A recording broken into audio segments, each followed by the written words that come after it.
This episode is brought to you by Prize Picks. You and I make decisions every day, but on Prize Picks, being right can get you paid. Don't miss any of the excitement this season on Prize Picks, where it's good to be right. Y'all already know I'm pumped for week 2 of the season. There's still nothing like September football when you still have so much hope in your team. Kansas City went all the way to Brazil. Tough L for them. But we got Travis Kelce touchdown at least. And guess what? Right now, there's a max discount offer where projection lines are at the minimum.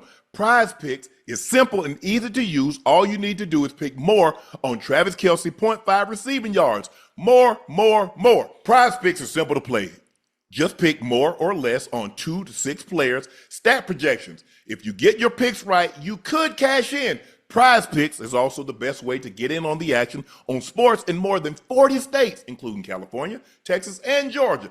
Download the app today. Use code Shannon to get $50 in lineups after you play your first $5 lineup. That's code Shannon to get $50 in lineups after you play your first $5 lineup. Prize Picks. It's good to be right.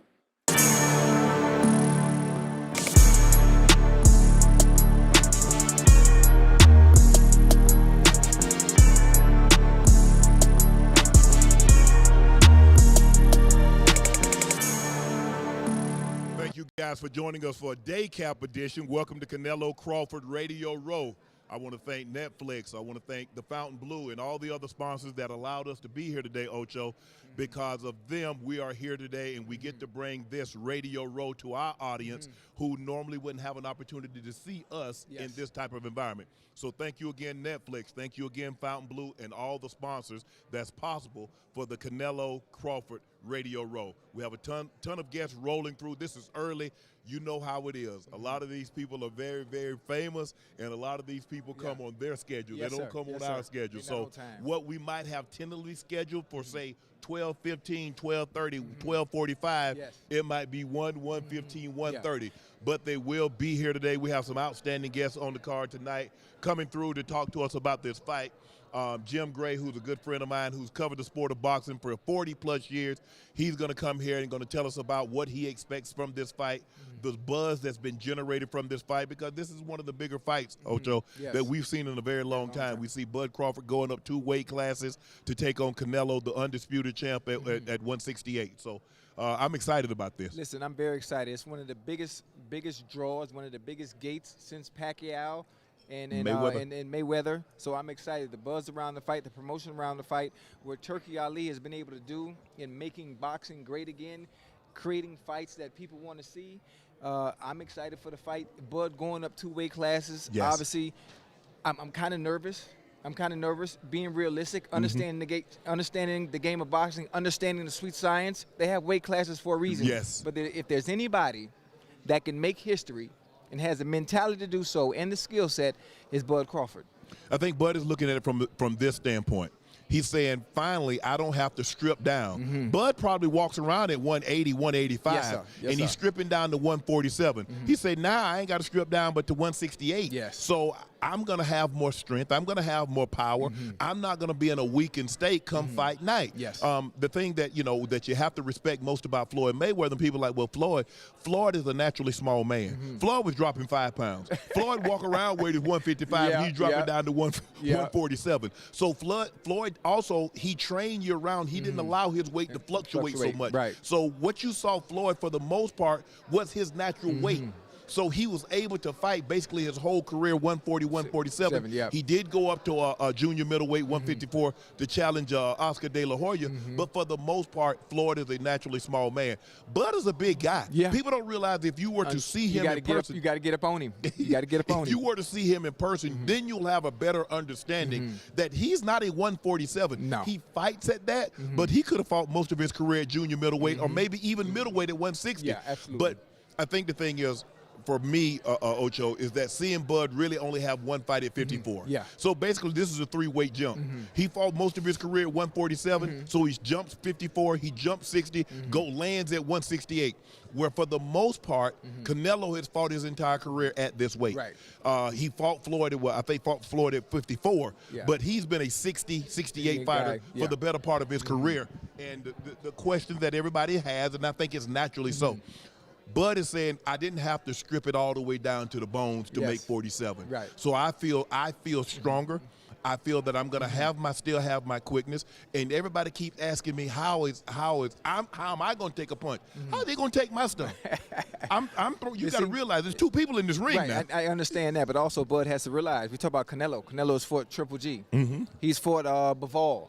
He's fought punchers. Now the thing that most people are worried about is him going up 2 weight classes and having to deal with the power.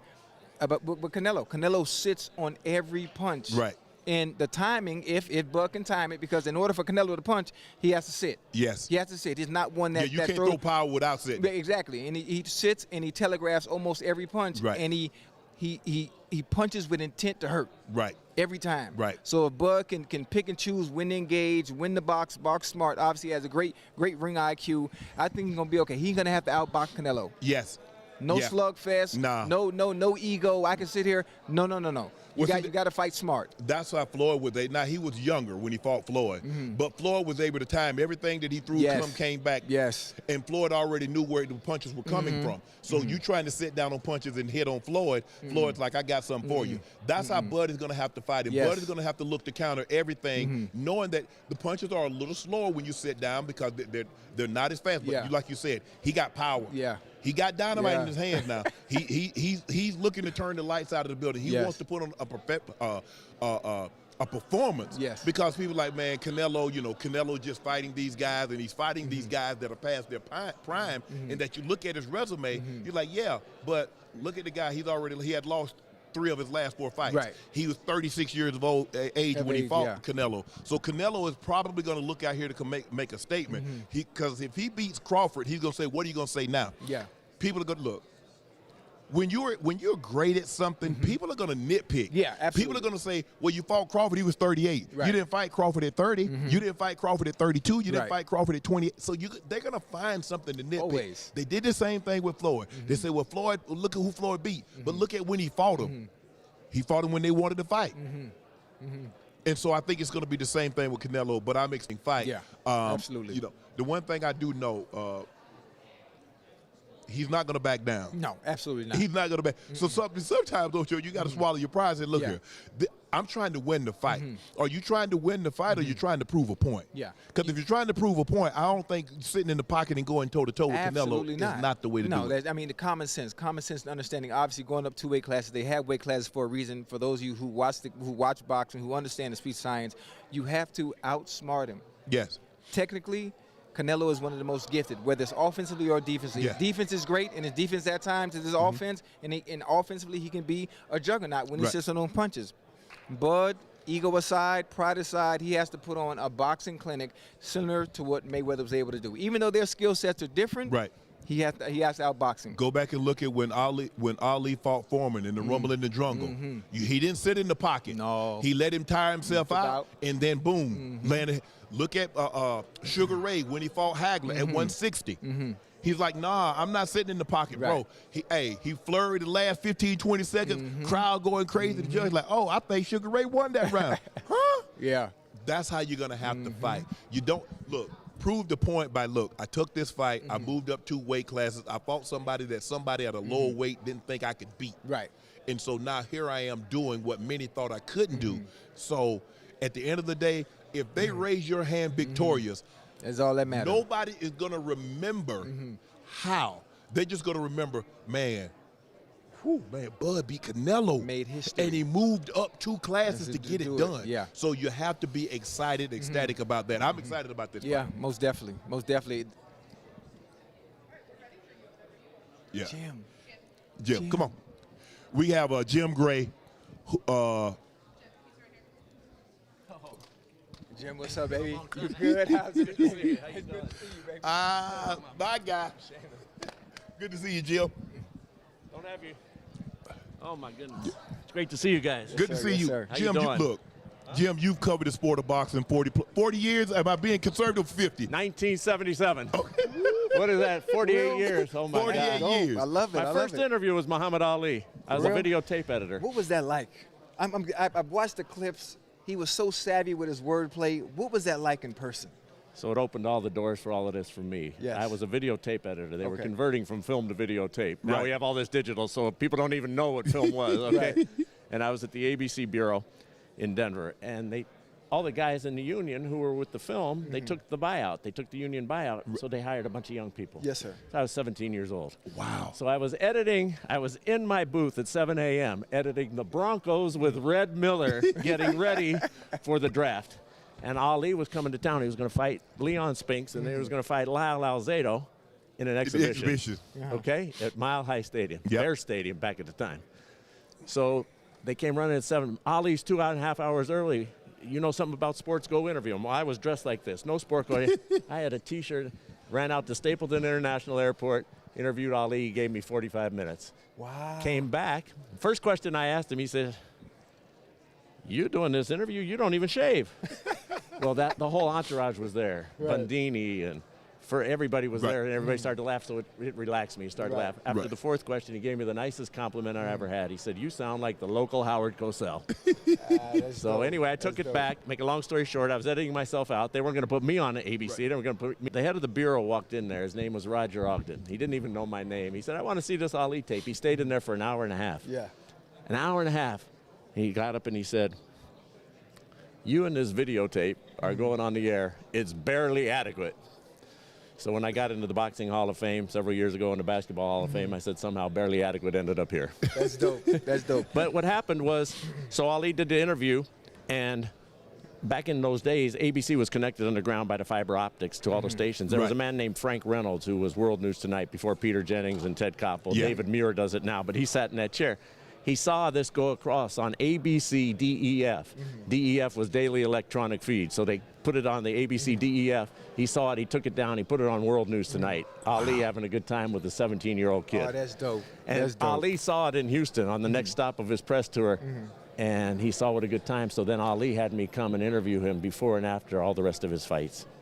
And it opened all the doors. That's how you got the relationship with Muhammad. It opened all the doors everywhere. And then he let me do his last interview that he ever did in public on ESPN. We took Mary Lou Retton, who revolutionized sports for the women. Ray Leonard, who patterned his whole life after Ali. Carl Lewis, who is still the most decorated track and field Olympian with 9 gold medals. And we went the night before Michael Phelps. We went up to Stanford. We went the night before Michael Phelps left for the Greece Olympics in 2004. He'd never won a medal. We bet on him. And we did an interview, the 5 of us, America's greatest living Olympians. And at the end of it, Ali's last words, we had a torch flown in from Athens, just like Ali lit the torch in '96 in Atlanta. We had the torch in.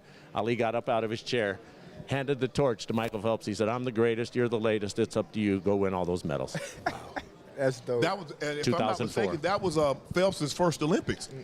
His first Olympics was Sydney. Okay, He finished 5th. He didn't win any medals. And then he went ahead and won all those medals, obviously, in Athens. And Beijing is the record. Back, and then he kept going to London, and then Rio. Finished up. As long as you've been doing boxing, has there ever been a boxer that has been more media savvy, more creative, more charismatic as Ali? Have you seen anything even close? There hasn't been a person on the planet, Ocho, not a person on the planet like this. This was the most, first of all, he was so accomplished. Yes.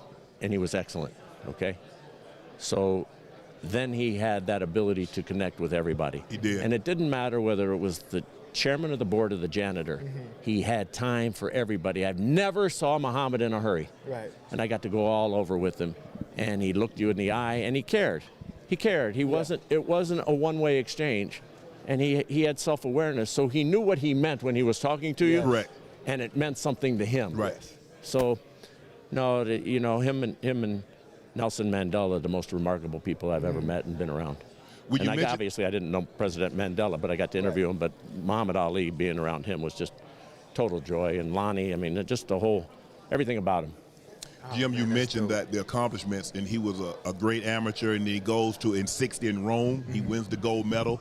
And then was that 63 that he beat Sonny Liston? What year was that he beat Sonny? Yes, well, when he shocked the world, and then he had the rematch, 64. Yeah. Yep. And so when you think about Lewiston, Maine was the second one, Miami the first. Yeah. Lewiston, Maine, yes. Yeah. When he would he would literally tell you what he was going to do. Yeah. He would go do it.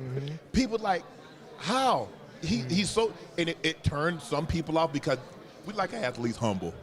He was far from that. Far from it. Well, he had a lot of detractors, and yes. you know his stance against the Vietnam War. Yes, he was vindicated by the Supreme Court. Correct. But he wasn't vindicated by the public until they found out all the information later. So the stand that he took was very, very unpopular. Yes. In fact, we have the Hall of Excellence, and Shannon, thank you so much for coming. Tom Brady and I opened a museum here in the Fontainebleau Hotel, and we have his gloves from George Chevalier. And the reason that those gloves are so important. He wasn't given a license to fight in America. He had to go to Canada to fight George Chevalier, and he called it his toughest fight ever, and he won the fight. But Ali stood up. He had a social conscience. He stood up for Black America. He stood up for all of America. And he stood up for those who couldn't speak. And he had a voice, and he was braggadocious. Yes. And you know, now we don't even think about it with social media. I mean, everybody's saying everything all the time, but his words meant something. All these other words right now, I don't want to say they're meaningless because we can't put people's words into that category. But they don't have the same effect as it had back then. Correct. The funny thing back then is Ali did it, and Jim, he did it at a time when it was frowned upon. Where you're not supposed to have that kind of freedom, where you're not supposed to have that kind of platform, let alone power or voice. That's so anytime Ali said something, and he had such a way with words. He had such a way with words and being able to put things together, and it was, I don't even know how to put it into words because I haven't seen anything like it. That's why I asked you the question. He was so good at what he did, and he was self-aware. That's the only thing I can. That's the only other word I can think of. He was so self-aware. You know but what you he can't did smack dab in the '60s. That's the smack dab in the heart of the civil rights movement. Yep. But you know what else? Is, and you guys know this. Yes. What's the one thing you can't replace in life, and that's likability. Yeah. Okay? When you were in front of him, you couldn't help but like him. Yeah. You may have hated everything you stood for. Yeah. Okay? But when you were with him, you were smiling, you were laughing, you were educated, you were all those things, entertained, inspired. Everything that you want, so you couldn't help but have respect, because you had to pay attention, and when you know, you're likable, okay? You're likable. I don't know. You can't put your finger on why. Either you are or you aren't. If you're not, you're phony. Yes. Okay. That doesn't mean everybody in life who's not, you know. But I mean, there's that it factor or whatever it is. You know, you smile. Yes. There's Shannon. Yeah. Okay. I'm not comparing him to Ali, but I'm just saying likability is very important. Exactly. Yeah. It's probably the most important thing. You know when you're great, when you're more popular in death than you ever were in life. You look at Ali. You look at Dr. King. You look at Malcolm X. You look at Abe Lincoln. You look at some of these great figures. And they were not, at the time they were living, they were never what they became in death. It's an interesting concept. You know, Nelson Mandela got to go over and spend time with him and interview him. And you know he was a boxer? Did you know that? No, I did not know that. You know, yes. And you know why they put him in the quarry? They wanted to ruin his vocations. They wanted to wreck his hands, so they put him in the quarry. But he was a big fight fan, and anyway, he had a fight over there in South Africa. Anyway, got to spend time with him. The great Larry King introduced me to him and took me to meet him and got to spend.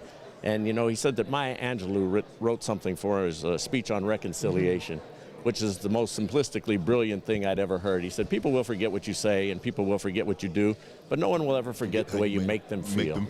When you were with Ali, you felt better about you and better about him.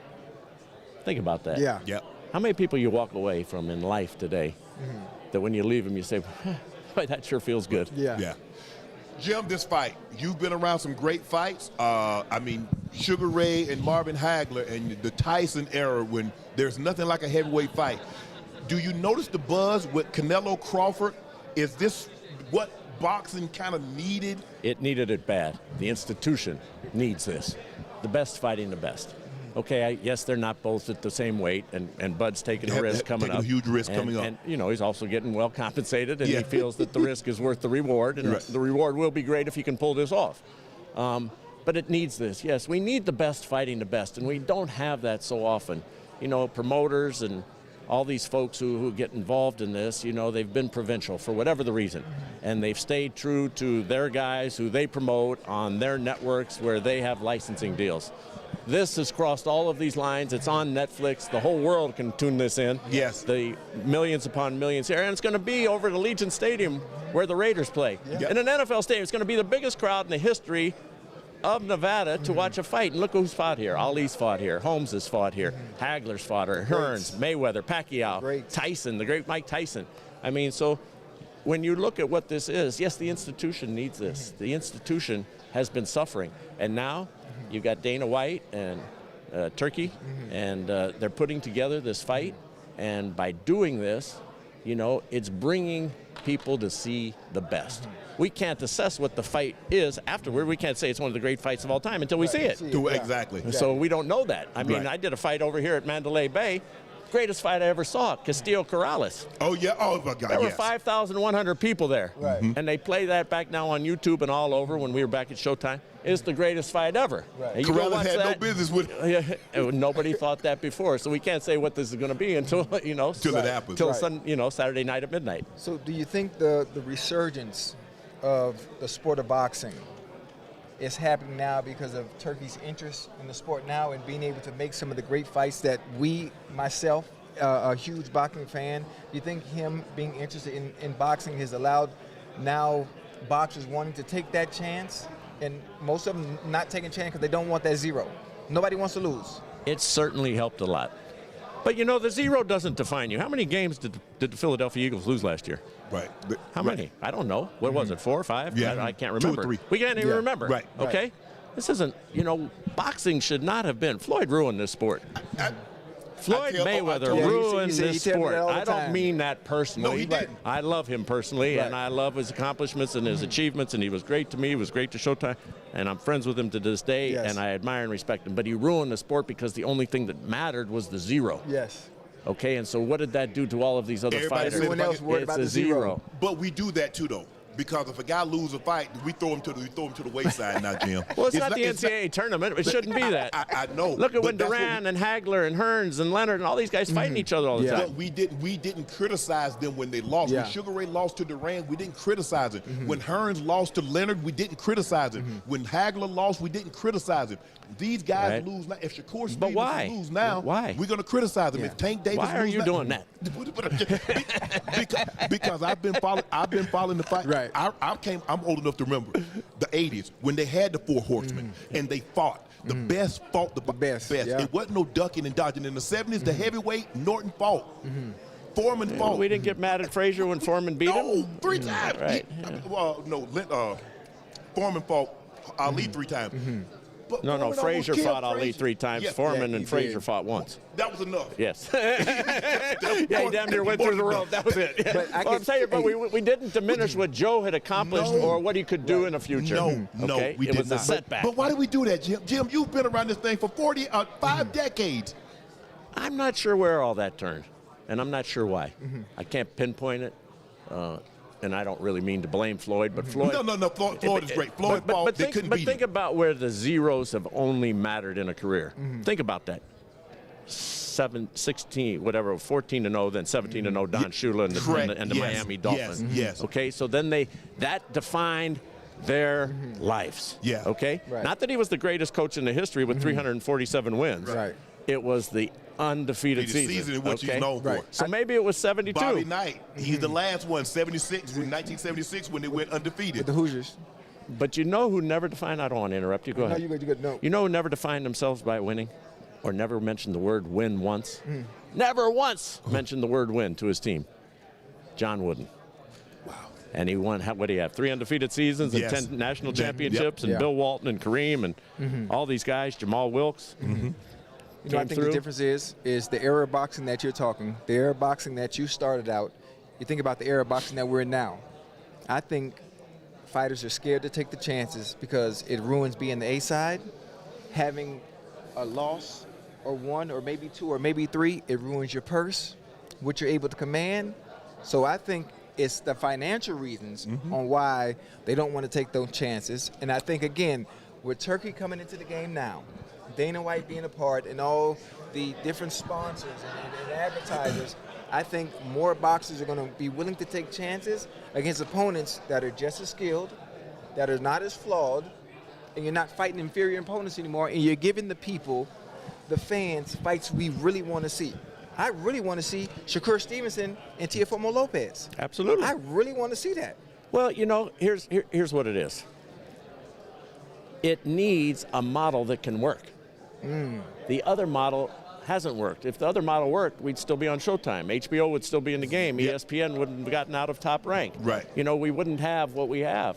And so it needs a drastic shift to get to a place where we can see it.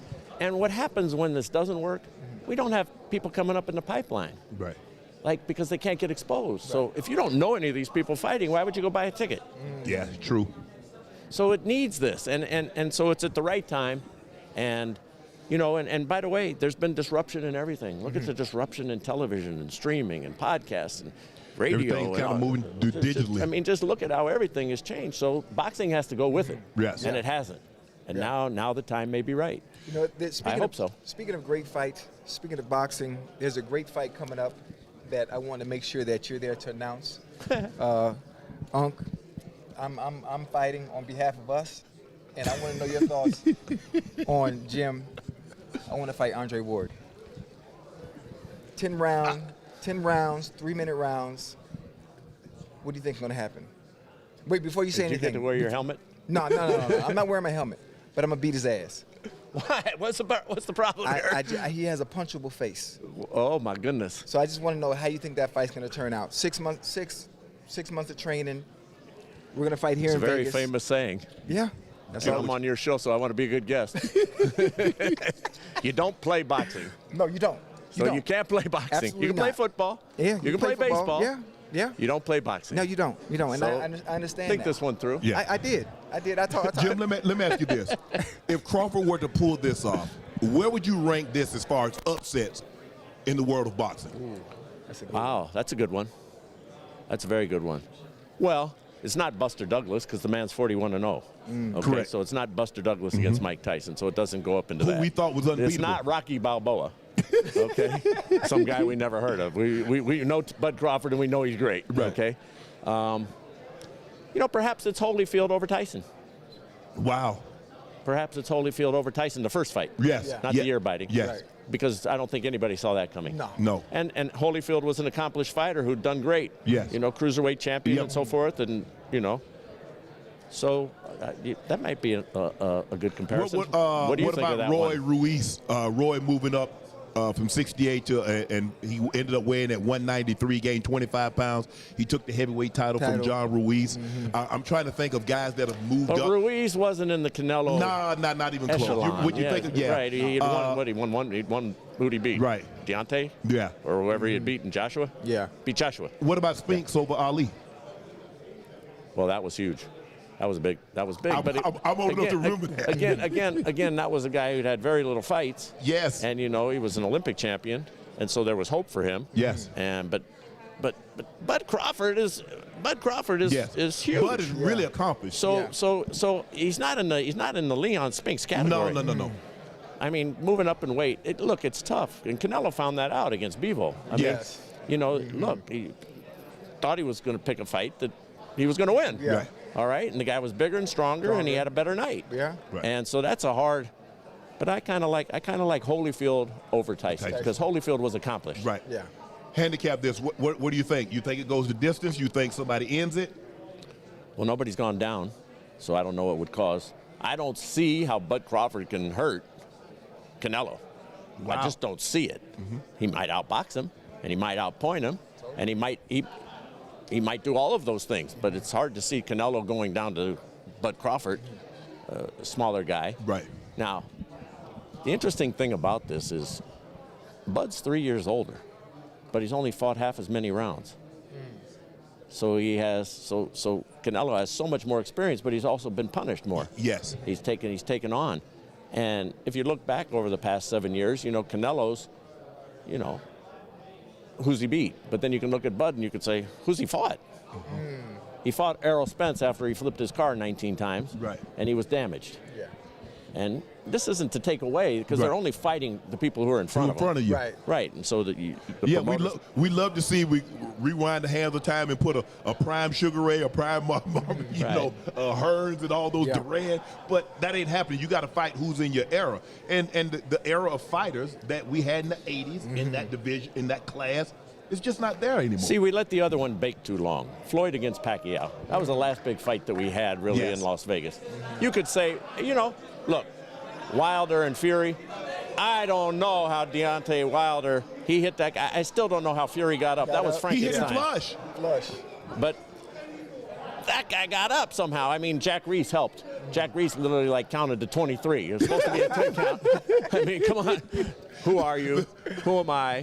Where are we? Where does your dad? The longest count? What car does your dad drive? I mean, what are you asking all these questions? You walk in and back. Either you can get up at 10 or you can't. Either you can fight or you can't. So Jack Reese, that was terrible. Jack Reese did a terrible job that night. But accomplished official, accomplished referee.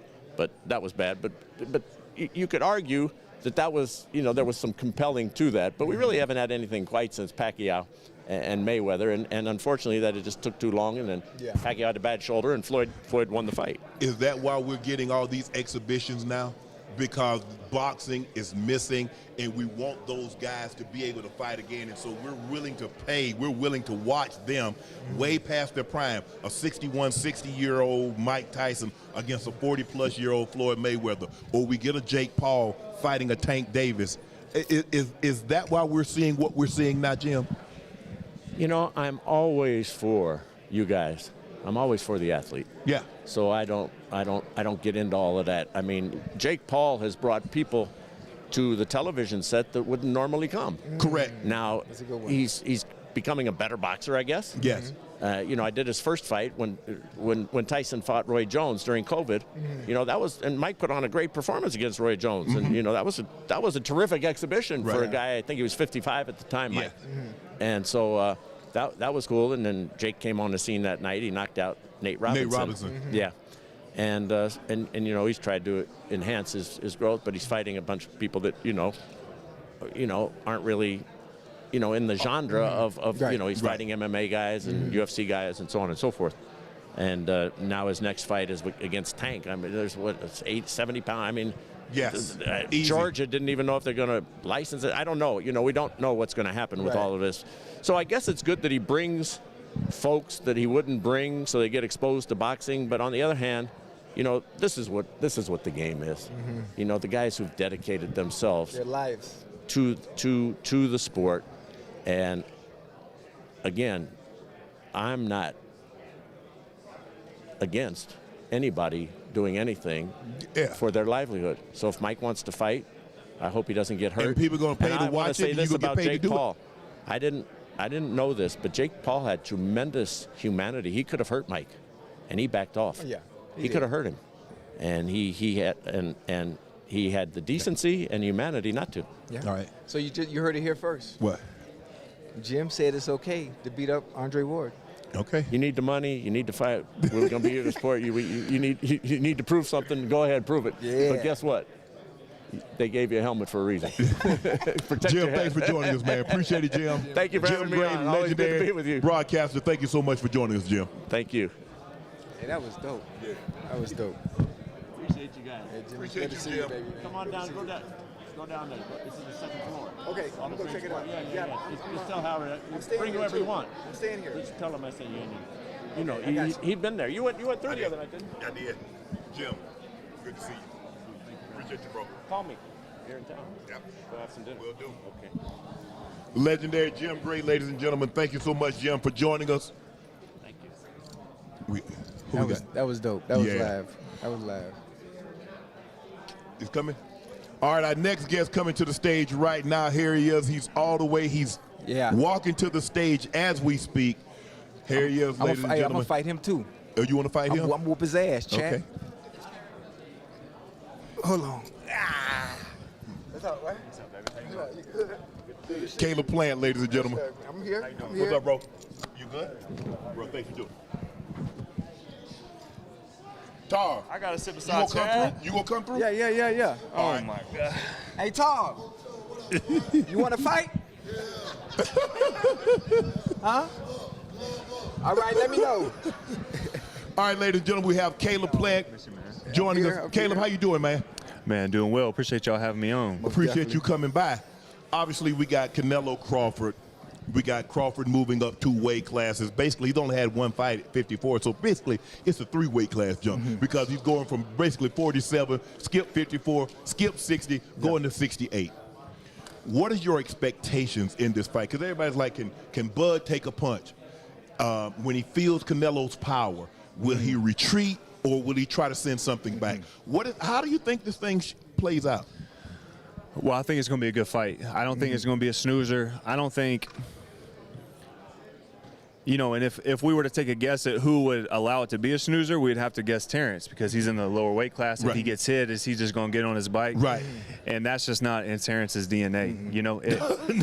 If he feels his power and thinks, man, I'm going to have to land something big or he's going to land something big, one of us has got to go. Right. Terence is the type of guy who will go out on his shield respectfully because that's just the type of person it is. And there's no stage that will that he'll change course from doing that, you know what I'm saying? So I think it's going to be a great fight.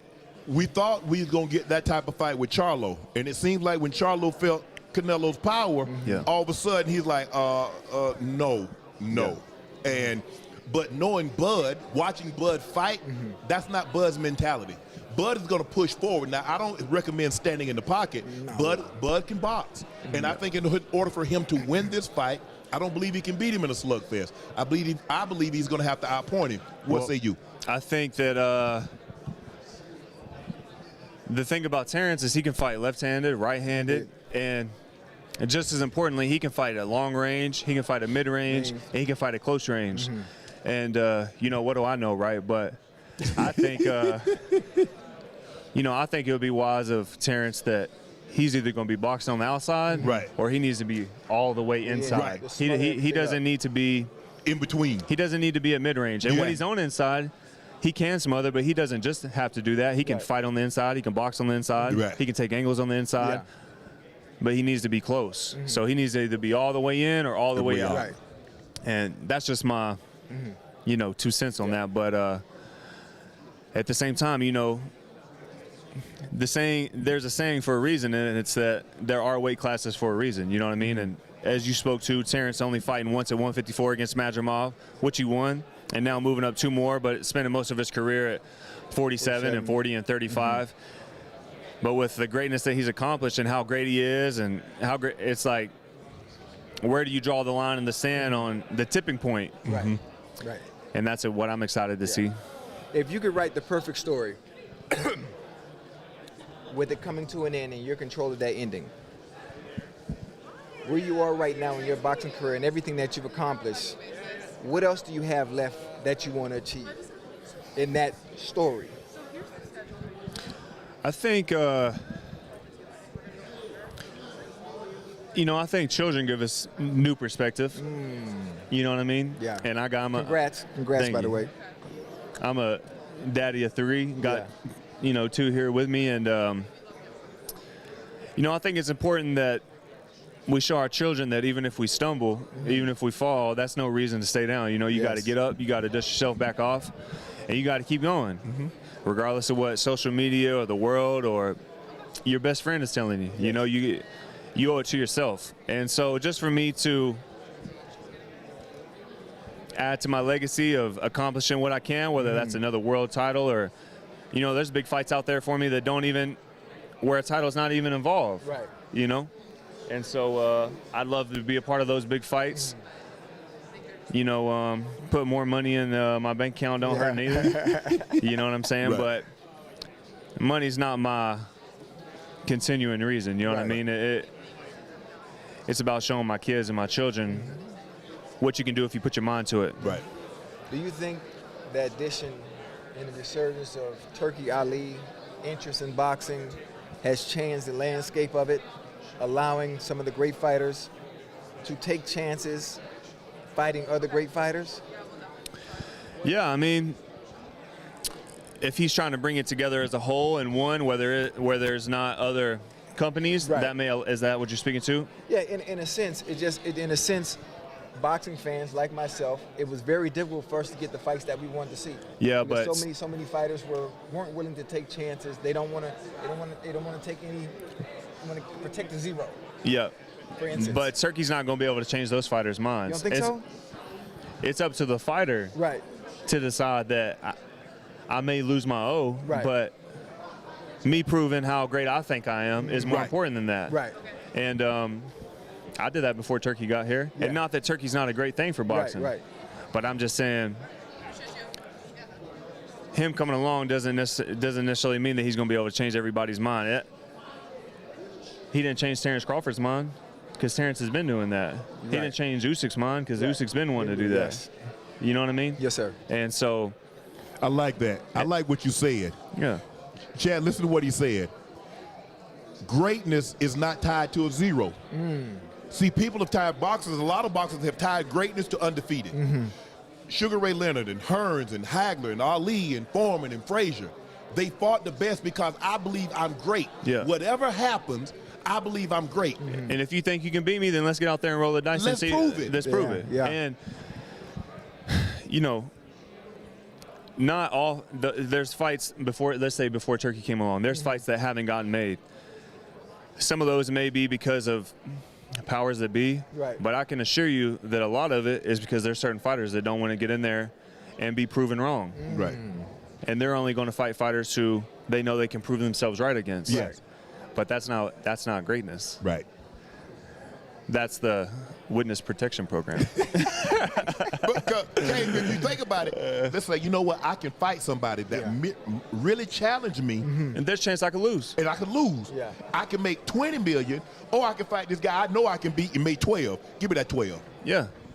Give me that 12. Yeah. And in the meantime, I'll continue to grow my brand as a fighter, my personal brand. I'll continue, you know what I mean? And by the time I do lose, I've made $300 million. I'm cool. I'll just walk away. Do you think one of the reasons that fighters don't want to take a chance of having a zero, you think it affects them being the A side, affects their purse, affects the kind of money they're able to command when it comes to, you know, big name fights?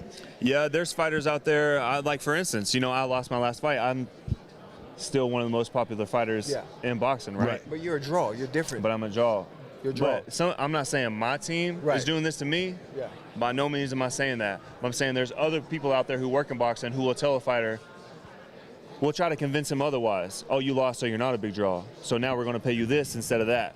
When you do put asses in seats, and then again, I'm not talking about me personally, but there's people out there who try to convince fighters otherwise. So that's one reason they try to play it safe. Okay. Is there a fight out there that you want? That ain't a fight, man. Yeah, it is. Is it? Yeah, why not? Get the people what they want. Ask the chat. That's what they want to see. Caleb Plant versus Ocho. That's what they want. Yeah. You don't think so? I ain't heard it. I ain't heard it. But he listening for it. I mean, hey, we can make it happen. He said we. I train with Caleb now. No, I'm saying I train. Tell him we train together. Ran his ass out the gym on day one. You read about the gym on day one? Out the gym on day one. Listen, I'm just. You building got to go in camp, in different camps, so I can. So you take a little something every No, day. but that's something that I respect about Ocho is, you know, like, he's accomplished everything and done everything that he has in his respective field, and then for him to come over to such a dangerous, treacherous sport. Yeah, you don't play boxing. Dangerous. And really care about the fighters and really come be a part of our camps and not just talk about it, but get out there. And I've seen him do road work with fighters. I've seen him spar with fighters. I've seen him, you know, hit the bag. And a lot of us were in positions where that's like the only way we could even stay alive. Right. But it's the same for him. You know what I'm trying to say? It's like, I can appreciate someone who can come from a different field and not have to be a part of boxing. He doesn't have to do that, but he's out there doing it. And he's in the trenches. Yeah. He's been in the trenches with us. Yeah. Taking it serious. Yeah. But he still stands no chance. Zero. Nah. No, I'm finna fight Andre Ward. Yeah? Yeah. No, he's going to. Say what? You're not on my side? I didn't say that. I'm going to keep my comment.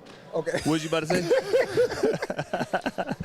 This fight, Canelo-Crawford, this is you know, a fight that people really want to see. And we haven't had a whole lot of those, Caleb. Is that why you think we're seeing a lot more of the exhibitions? I asked Jim Gray this earlier. We're starting to see a lot more exhibitions and guys making $10, $15, $20 million doing exhibition. So you might have to go in there to exhibition. Would you get in there with Jake Paul? Yeah, I mean, that wouldn't be fair. But you killed Jake Paul, man. No, I do want to say something about Jake, though. He's bringing eyes. It's similar somewhat to me talking about Ocho, you know. Right. He's everything he's accomplished, everything he's done, all the money he's made, and then for him to step into a sport like boxing and put that work in with people like Coach Wade and Jay Leon and all them guys, he doesn't have to do that. Nope. And I thought, man, he lost to Tommy Fury. Like, we about to find out if he really wants to do this or not, or if he was just riding the wave. And sure enough, he stuck around. And, you know, he doesn't have amateur experience, so he is using some of these guys to gain that experience as he steps up. But, you know, you do have to tip your hat to a guy like that. Right. But if your fight, so this is the biggest fight we've had in a while.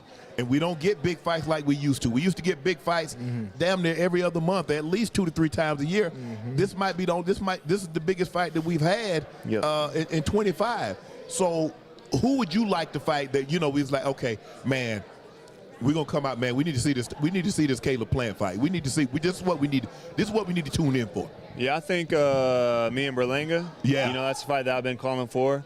You know, I think me and Charlo. You know, that's another fight that people have been calling for. So I like that. Wait, with Charlo? Jamal. Yeah, 160, and now he's moved up to 68. And belt or no belt, you know, that's a big fight because it's the fighters who make the fights big. Correct. That's a good one. But a lot of times people think, well, if I ain't fighting for the belt, why the hell am I fighting? But you everybody to be great. But you fighting for legacy. And you know, my dad used to say, people like legacy or money. The legacy fights are the big money fights. Is this a legacy fight? How much money you think's attached to this fight? Woo. All my biggest fights, all my legacy fights have been my biggest money fights. You can get both, but they try to frame it like legacy or money. Right. You can get one. You can get both in the same night. Yeah. I mean, if you go back and if you look at all the historically what we think are great fighters, from Sugar Ray Robinson to Muhammad Ali to Sugar Ray Leonard, Armstrong, whoever, they lost. Berto Duran got about what, 16 losses? Yes. He does? Horse hands? He went. Now Duran went like 85-0, and then he started losing. But when you look at it though, Caleb, when you look at these guys, is that the O has become so prevalent. And Floyd, and so now everybody thinks they're going to be Floyd Mayweather. Even if you retire undefeated, people are not going to look at you like they look at Floyd Mayweather. And not to mention you messing up right off the rip if you're trying to be somebody else. Yeah. Because guarantee, you know, you guys probably had influences and guys you looked up to in the NFL. But you weren't trying to be them. No. You were trying to be Shannon Sharpe. Yes. You were trying to be Ochocinco. Yeah. Yes. And if you know, spent your whole career trying to be this guy, trying to be that guy, we wouldn't even be talking right now. Yeah. Correct. You're right. Yeah. You're right. You'd be making me a hamburger right now. Ain't that right? So you won't plan. We can put this together. I can have my people call his people. We can put a 5-round exhibition. 5. That's disrespectful. I've been doing this for 6 years now. He 10. can't even count to 5. 10.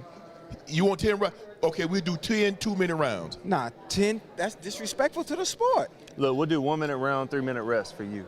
Nah, I don't need no rest. I ain't stopped training since we trained here in Vegas. Yeah. I still been going. Yeah. I'm on year 6 So what now. so what weight we gonna fight at? How much you weigh? We get catch weight. What you weigh? Right now? Yeah. Like 230. You lying. No, I am. You lying. Feel my arm. You got a string hanging from your shirt. Oh, that's your arm. I thought that was a string hanging from his shirt.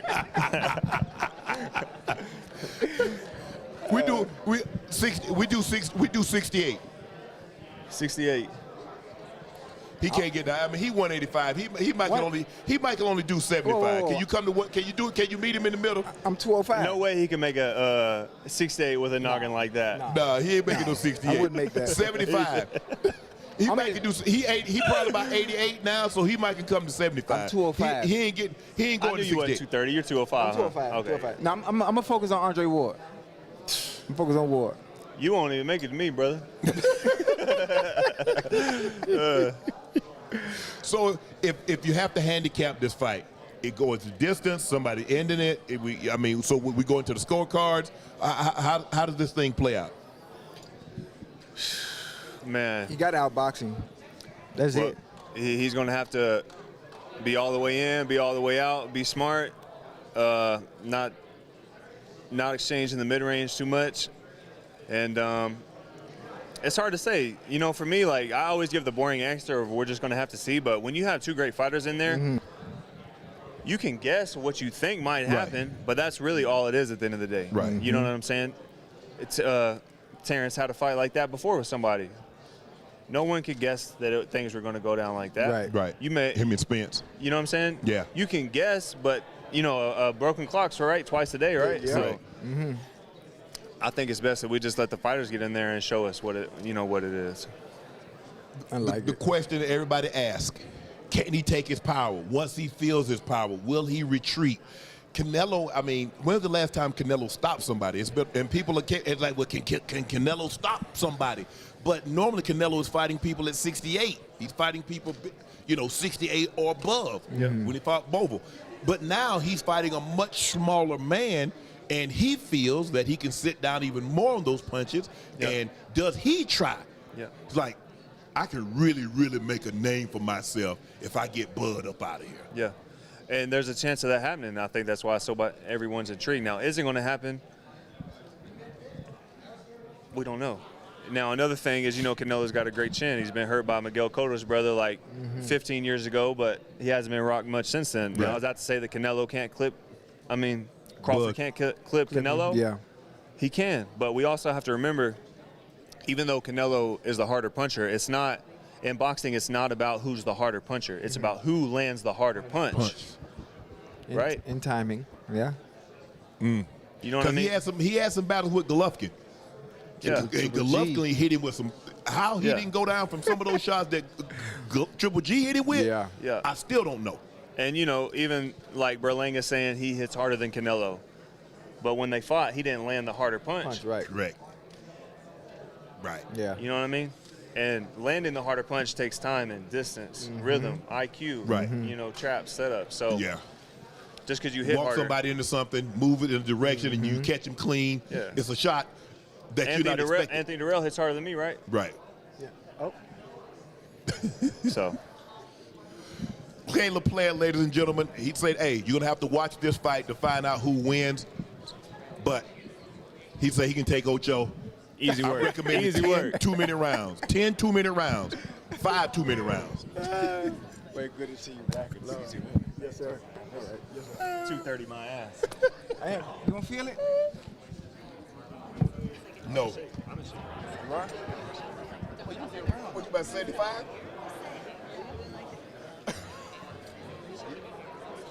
About 65. Closing on 190. He 195. No, I'm 205. Look, come on. Like you ready? You ready? Oh yeah, I'm in shape. Like you ready? Might be like 240. Hell no. Challenge him to the run club. Huh? You're supposed to challenge him to the run. Oh yeah. Pick up the mic. Oh, in the mornings? I could go. No, we got a run club in LA I could do. Okay. next weekend, and we got one at the end of October here in Las Vegas. It's a couple of days before Complex Con. How many miles? It's 5K, that's 3.1. That's good. At our own pace. It's for the community, brother. I like that. Yeah. I'll come. All right. I'll come support. I'm gonna hit you up. Oh, I'm so glad you're here. You have a revenge tour leather jacket? I mean, The vest? Vest, yeah. You like that, huh? I text you. Can I have it? I want to wear it to the fight. Revenge tour, baby. Plug it in. What is it? Revenge tour. I'm gonna get you right. No, I'm serious. No, I I'm want to wear it serious. to the fight if I can. I'll pay for it. Okay. All right. Actually, I only got one. The rest of them are not in the city. Okay. All right. I'll wait. Fight's not till Saturday. They don't get here in time, but I'll have you one before the end of the year. All right. I got you. Yeah, on me. Appreciate it. On me. Appreciate you, bro. Yes, No, sir. I'm paying. Okay. I'm paying. Thank you. Appreciate it. For real. What Tarv at? That was Caleb Plant, ladies and gentlemen. Ocho, I don't think you're gonna make it. What Tarver? You see him?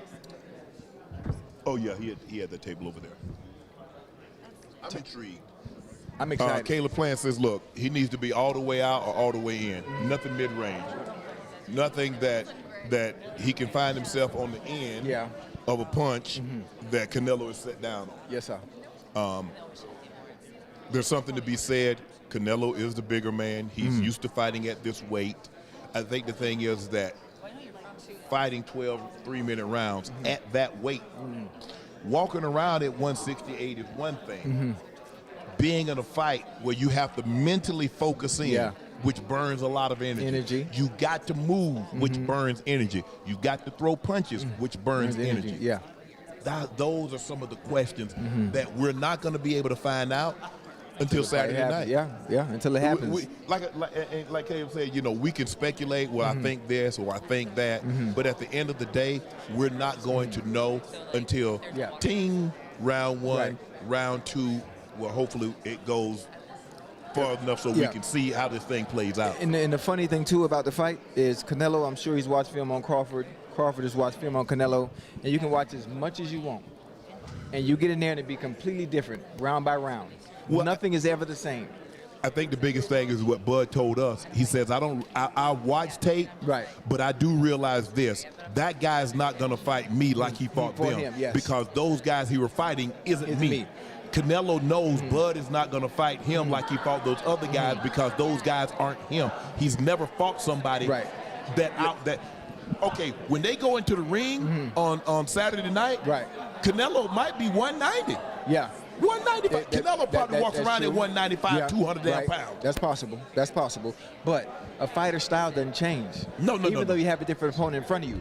Tendencies, movement. All that stuff still stays the same. Whatever skill set you have, it doesn't miraculously change from opponent to opponent. No, that doesn't. But how I'm going to fight that opponent based on the. And you do know styles make fights. Yes. I mean, you look, you fighting a guy that's big. Now all of a sudden you're going up against a DB and he ain't got feet. Well, you know you're gonna route him up all day long. You understand? Now you got a little DB out there that's 170 pounds. You're like, man, I'm finna do. I would do whatever I want to do with you. I might get physical with you. I might do whatever because I can. I can. You can't do anything about it. But a guy that's big and rangy and physical, you're doing everything you can not to let him put his hands on you. Because that's the one thing, the advantage that he has. If he touches you, now. You're not like Julio, Brandon Marshall, T.O. They wanted the guy because they wanted to do this. I'm dancing. You're not putting your hands on me. But it's going to be a very intriguing fight. It's going to be a very, very interesting fight, and I'm anxious to see how this thing plays out. There's one thing I do know: Bud is in shape. Bud is Bud. And I'm anxious to see. He's like, look, I've been fighting all my life. I've been hit before. And that's the whole point of it. The likelihood of you going into a fight and not get hit. Only Roy Jones has only been in a fight one time that's in CompuBox era that's ever had a fight and didn't get hit. But the likelihood of you getting involved in a fight, and that's the thing that makes fighting so interesting. Because anything can happen. Anything. Hey. You get clipped, it changes the whole trajectory of that fight. Everybody has a puncher's chance. Yes, and everybody has an idea or a plan of how things are going to play out. But this is going to play out like this. But then what happens if early on it's not going your way? Can you still relax? And adjust. So that's what's going to be interesting. It's going to be interesting to see. We're waiting on Tarv. He's finishing up over there. He's going to join us here shortly.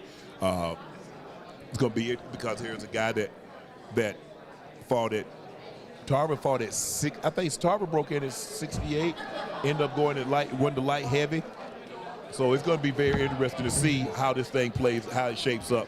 But the buzz, you're starting to feel the electricity of a fight of this magnitude. You know, I don't know if you came to the Spence Crawford fight. Did you come to Spence? I didn't. I came to the Spence Crawford. I saw that. It was crazy, huh? Yeah. But people had wanted that. People had wanted to see, because you know, hey, 47. Spence was great at 47. Bud. So we got two great fighters going locking horns. That's what we want to see. I love what Caleb Plant said. Is that sometimes greatness is not about a zero. It's about legacy. It's about fighting the best to prove because you don't know. Yeah. You won't know until you get in there. Until you get in there. But again, his mentality is a little different. He's taking those chances. Yes. He stepped in with a Benavidez. He stepped in with a Canelo. Yes. Other fighters at 168 or 154, whatever it may be, they don't want to fight great on great. They just don't. But and then they look at it, man. Look at I ain't lost, bro. But you ain't really fought nobody. Yeah. I mean, we don't hold it against Ali. We don't hold it against Foreman. We don't hold it against Sugar Ray, Tommy Hearns, Marvin Hagler, Roberto Duran. Yeah. We don't Sweet Pea Whitaker. You don't. We don't hold that against But you have to understand, their era of boxing is different. That's like we talk about football. Yes. Football was different back in the days when those guys you just That mentioned were mindset, fighting. yeah. The mindset was different. This era, completely different era of boxing. Money, with that level of money has become involved. That's why you don't see guys play in the preseason. That's why they changed the training camp rules, Ocho. Money, so much money has become involved. Yes. Now you're like, I'm not taking any unnecessary risk with my players. Yeah. And so it's going to be very interesting to see. Hold on. Tom. Oh, he's taking the. It's oh, he get ready to go to 520. But I'm geeked. I'm pumped for this fight. I wish more guys. I would like to see Shakur and Teofimo Lopez. Listen, I like to see Shakur and Tank. Okay, yeah. Listen, what I don't want to do, though, as much as I want to see the great fights, I don't want the great fights to happen too soon. Because if the great fights happen too soon, then there's nothing to look forward to. I want to see Jerron Boots Ennis and Virgil Ortiz. At some point, I think a fight of that magnitude is going to happen. That's box office stuff. And I have no problem with fighters continue to build their resume so people want to see those big fights. Ocho, these guys in their prime. What we waiting for? I mean, if Tank and Shakur fight right now, then what's next after the fight's over? Hey, who else is in that division?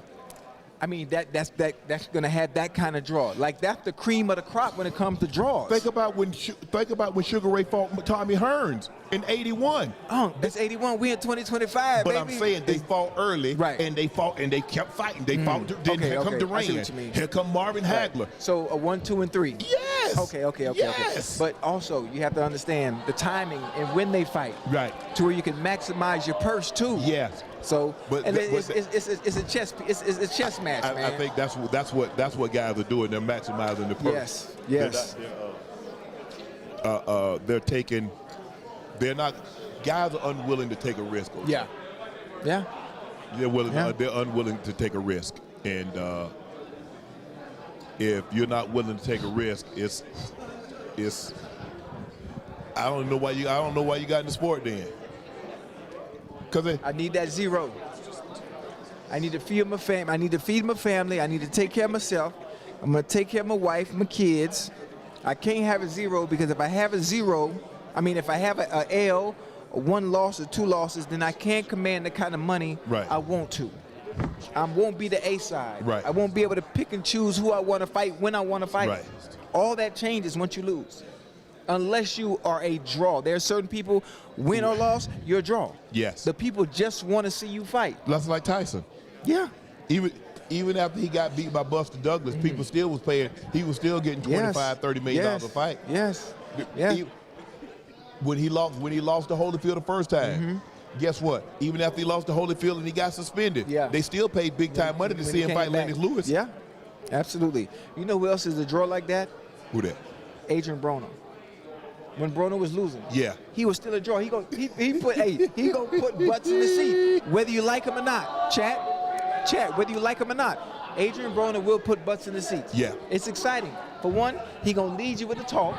Yeah. You never know what's gonna happen because he's unpredictable. Yes. So it is what it is. I hope my young bull gets himself together, man, and get back in the ring. Well, that's where they got amped over there. I thought that was somebody was getting amped to start throwing some bows. But so today is what? Today's Thursday. Yeah. So we 48, 50, but basically 60 hours away. 60 hours from the fight. I'm excited. So it's interesting. Basically, it's like the Super Bowl. It's like all the work all the training camp, all that's done, Ocho. Now, now look, hey, get off your feet. Relax. You know, you're relaxing. You're like you're monitoring your weight. Yeah. You're monitoring your calves that you're putting in. The weigh-in's gonna be what? The weigh-in's gonna be Friday. You going to the weigh-in? The weigh-in's gonna be here, aren't they? Oh, is it here? I don't know. I don't think it's gonna be at Allegiance. It might be at Allegiance. Because it's too many people come to the weigh-in for it to be here. Yeah, true. It'll probably be at Allegiance. It'll probably be at Allegiant Stadium. That's gonna be nice. I know that's probably such a tedious process too. Once you come out of camp, like maybe a week before the fight, and you tone everything down and you're relaxing. Yes. That got to be tedious. You got to watch what you eat. You know, you can't. You know. You're drinking. You got to know how much water you're in. Because they probably load up, and then all of a sudden they gradually take it down. Take it down. Yeah. And that's why they're not doing a whole lot of talking. You know, it's that mental focus of getting ready. You know, you're trying to play this thing out in your head of what's going to actually happen. You know, the trap I can possibly spring here. I know where he's trying to lead me. Yeah. And that's the thing. I mean, because you can't have one slip up. One slip up and it turns the lights out of the building. Yeah. Yeah. You got to be on your P's and your Q's for basically. You got to be sharp. Yeah, the whole time. Be sharp.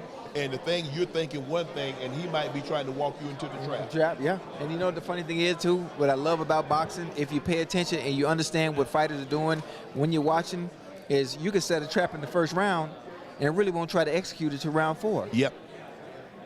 Man, I love it. Canelo has some tricks that he's a savvy veteran. He has some tricks that he does. I'm hoping Bud doesn't fall for it, always stay up in the high guard. Because the first thing people do is when some of the stuff that Canelo does, he'll throw it out there. Because the first thing you do is you flinch the opposite way in which that goes. Right. It's just little stuff like that. Yeah. That's the thing. They're going to be trying to feint. Yeah. Bud is an outstanding boxer. Yeah.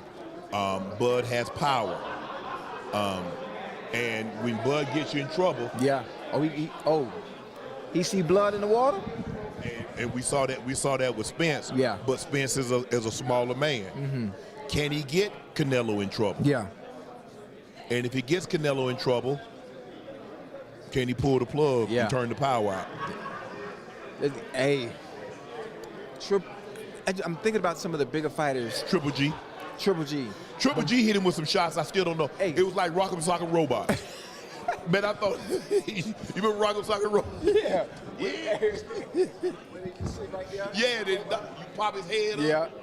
I was like. Hold on. Bivol hit him with some shots when he went up to 175, and he didn't go down. Nope. He didn't go down, and he's a much more powerful man, a much bigger man. But here's the thing. They can't put shots together like Crawford can. No. So that's the thing. In the process of hitting him, now maybe then maybe Bud doesn't pack the punch. Right. But instead of one shot, what if he lands 3 or 4 of those? Yeah. But then also you think about someone landing 3 or 4 shots on Canelo whose defense is elite. Right. Whose head move is elite. Even though he's not swift with his footwork, but he's great defensively. Right. Very great. So it's going to be interesting. I mean, you hadn't seen a whole lot of people put 3-4 shots together on Canelo. Because if you go back and look at Floyd, when Floyd was catching him, Floyd was 1-2. 1-2, yeah, that's it. And out. Floyd was like 1-2 out. Because the thing is, you know, if you hang too long, you're going to get bit. Yeah. Yeah. So, hey, let me throw this 1-2, move out of harm's way. Yeah. I'm excited. I think everybody's excited to see this. It's been a while since we've had something of this magnitude. And then guess what? And we back tonight, Ocho. We got Nightcap tonight. We got a great football Commanders, game. Commanders Packers. Yes. Commanders Packers. That's going to be a really good game. That's going to be a really good game. A really good game. Really good game. Do we have any? But if you and plus, Ocho, the question that I have,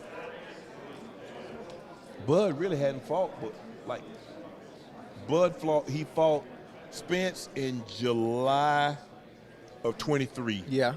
He fought this other fighter. So he's only fought twice in 2 years.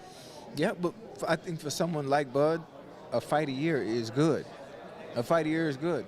I would think, depending on us, unless you're trying to stay, unless you're trying to do tune-ups, continuously tune-ups until you get a big fight. Right. Not that much damage. Nah.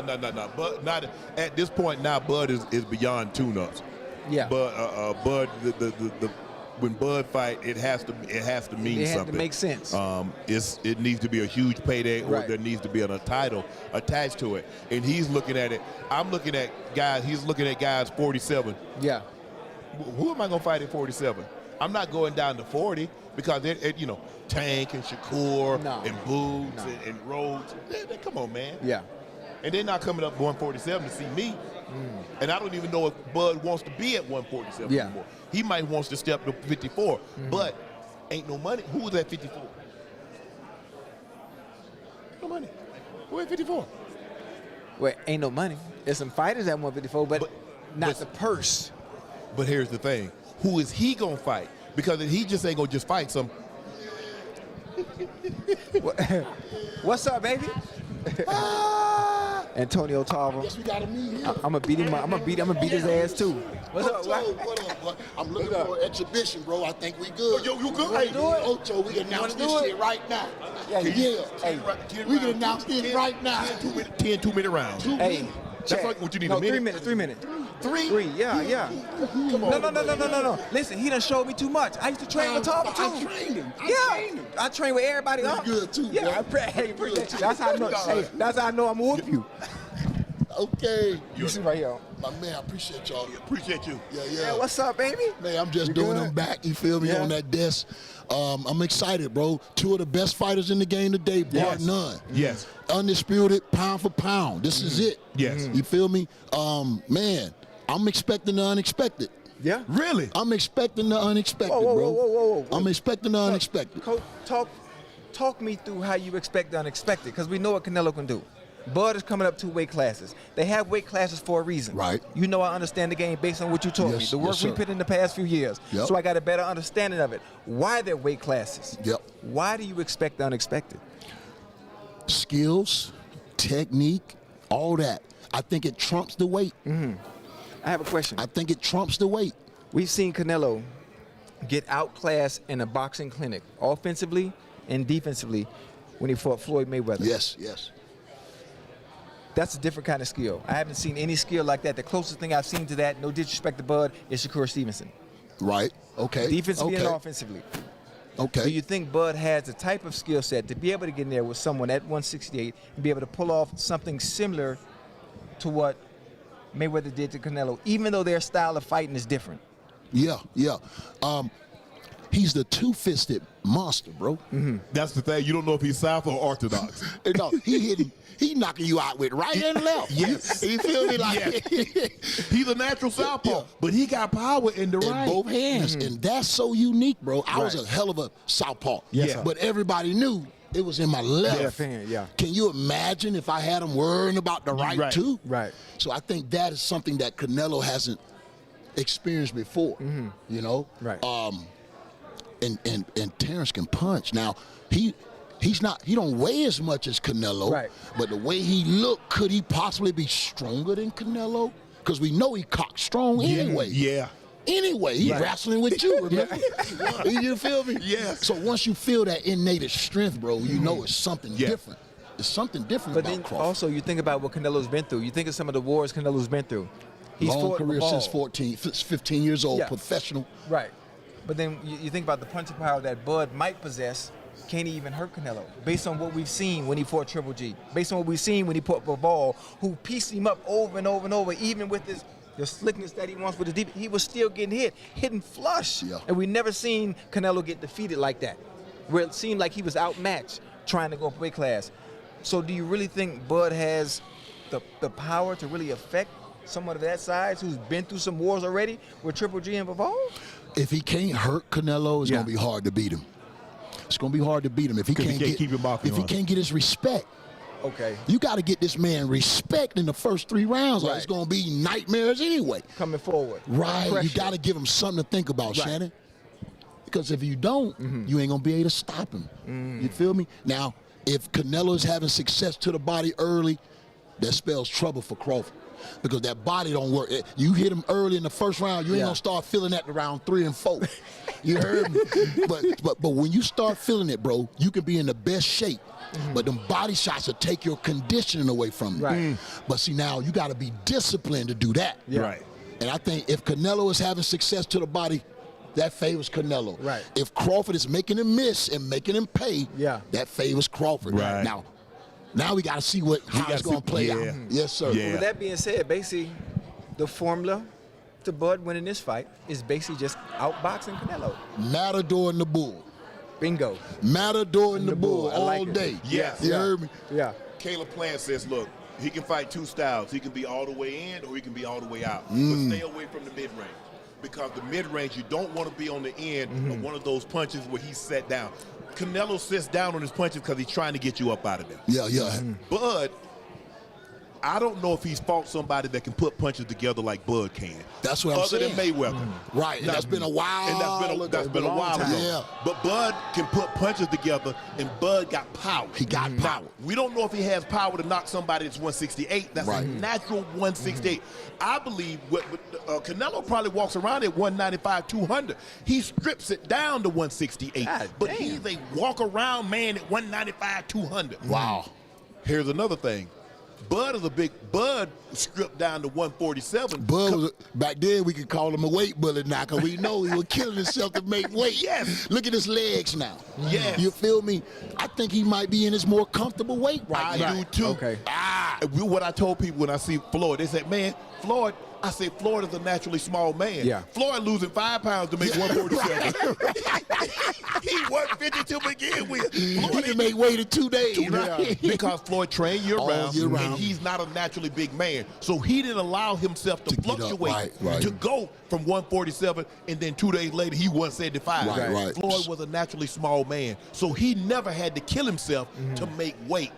Now, I agree with you. I don't believe Bud is having to kill himself to make this 168. He coming down from 190 to go to 168 is a whole different thing from 190 to 147. Right, yeah. Night and day. Ooh, yeah.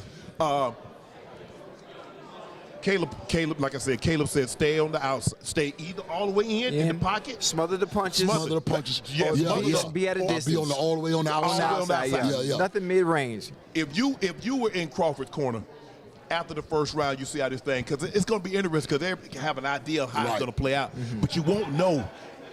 Obviously, you want to feel each other out.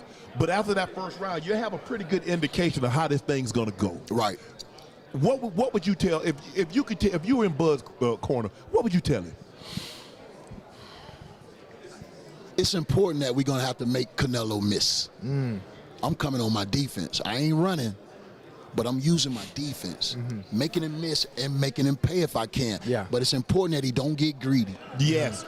Get yours and get on out of there. Right. Pick and choose. You can't stay too long because this boy got power. Yeah. And stay off the goddamn ropes. He got to stay off the rope. Oh, yeah. We can't see him on the ropes at all. But now, Canelo do a lot of good work in the center of the ring. Everybody think he's just a pressure fighter. No. But look at how he set that uppercut up against Munguia. Yeah. And then he knocked Berlanga down with that left hook. He's quick, bro.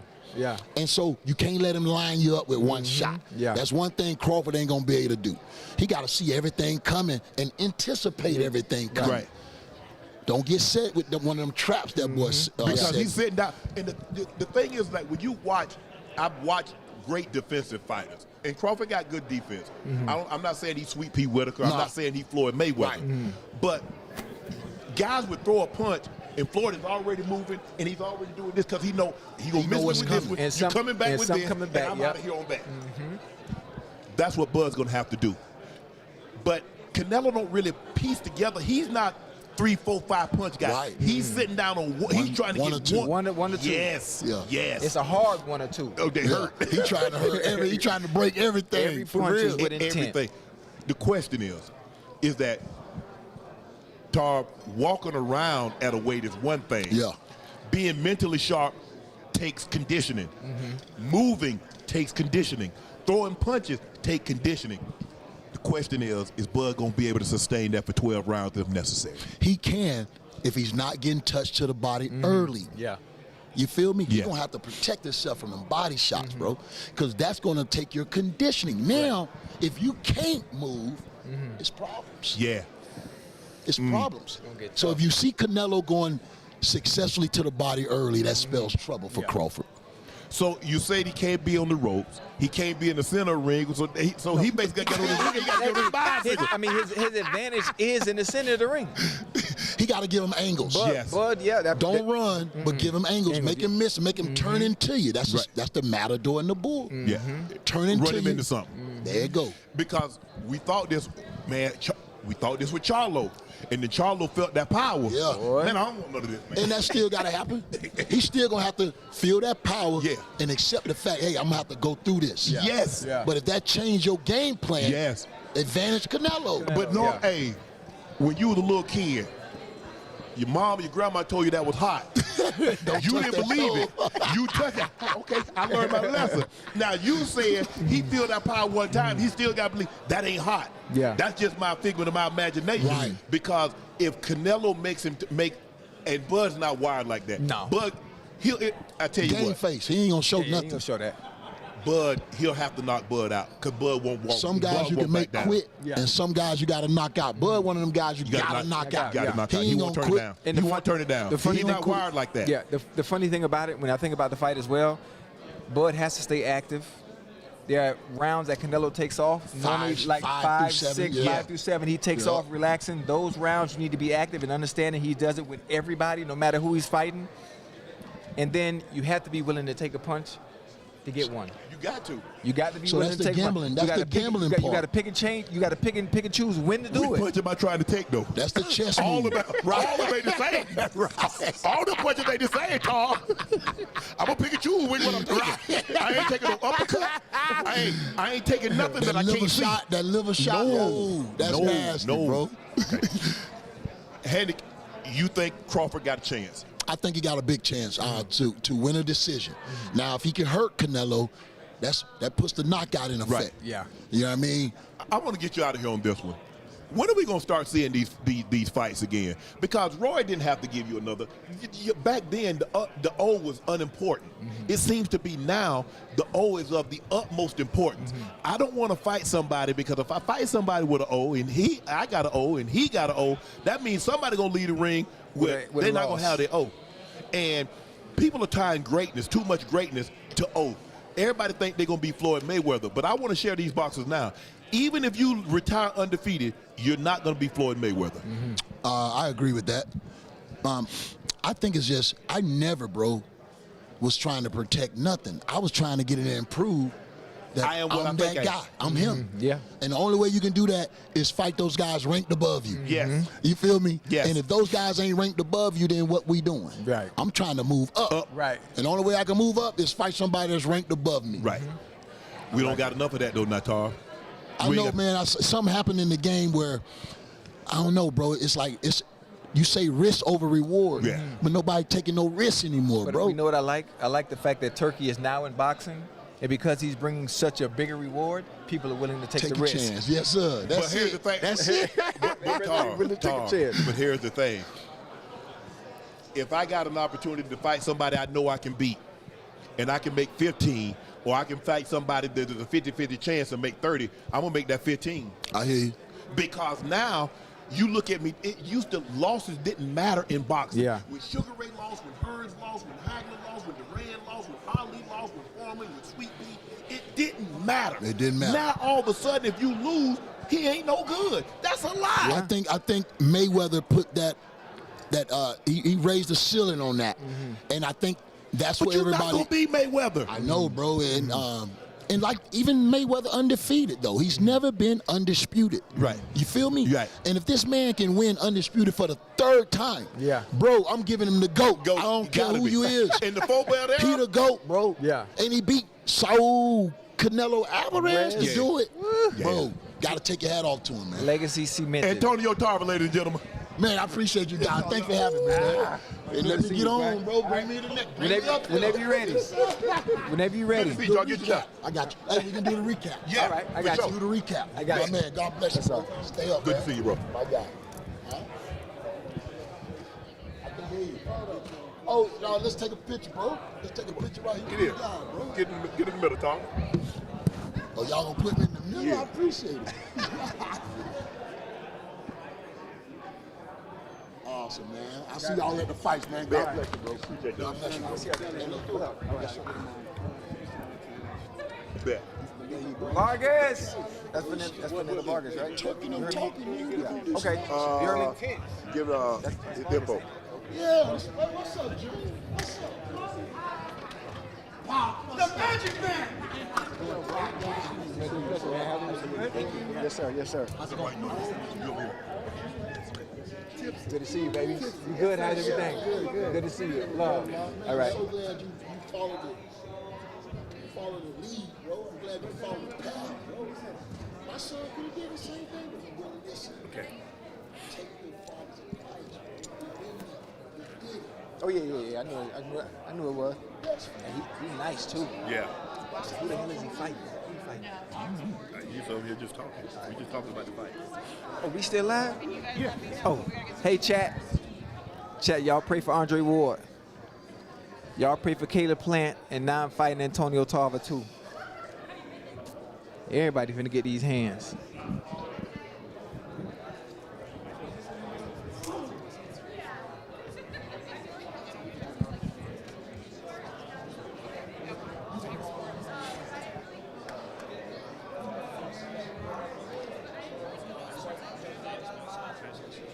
Hey, chat.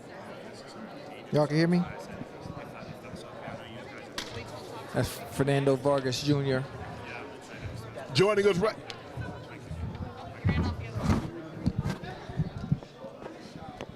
Joining us now is Fernando Vargas Jr. and his dad. Fernando, how you doing? Which one? Which one is this? Daddy?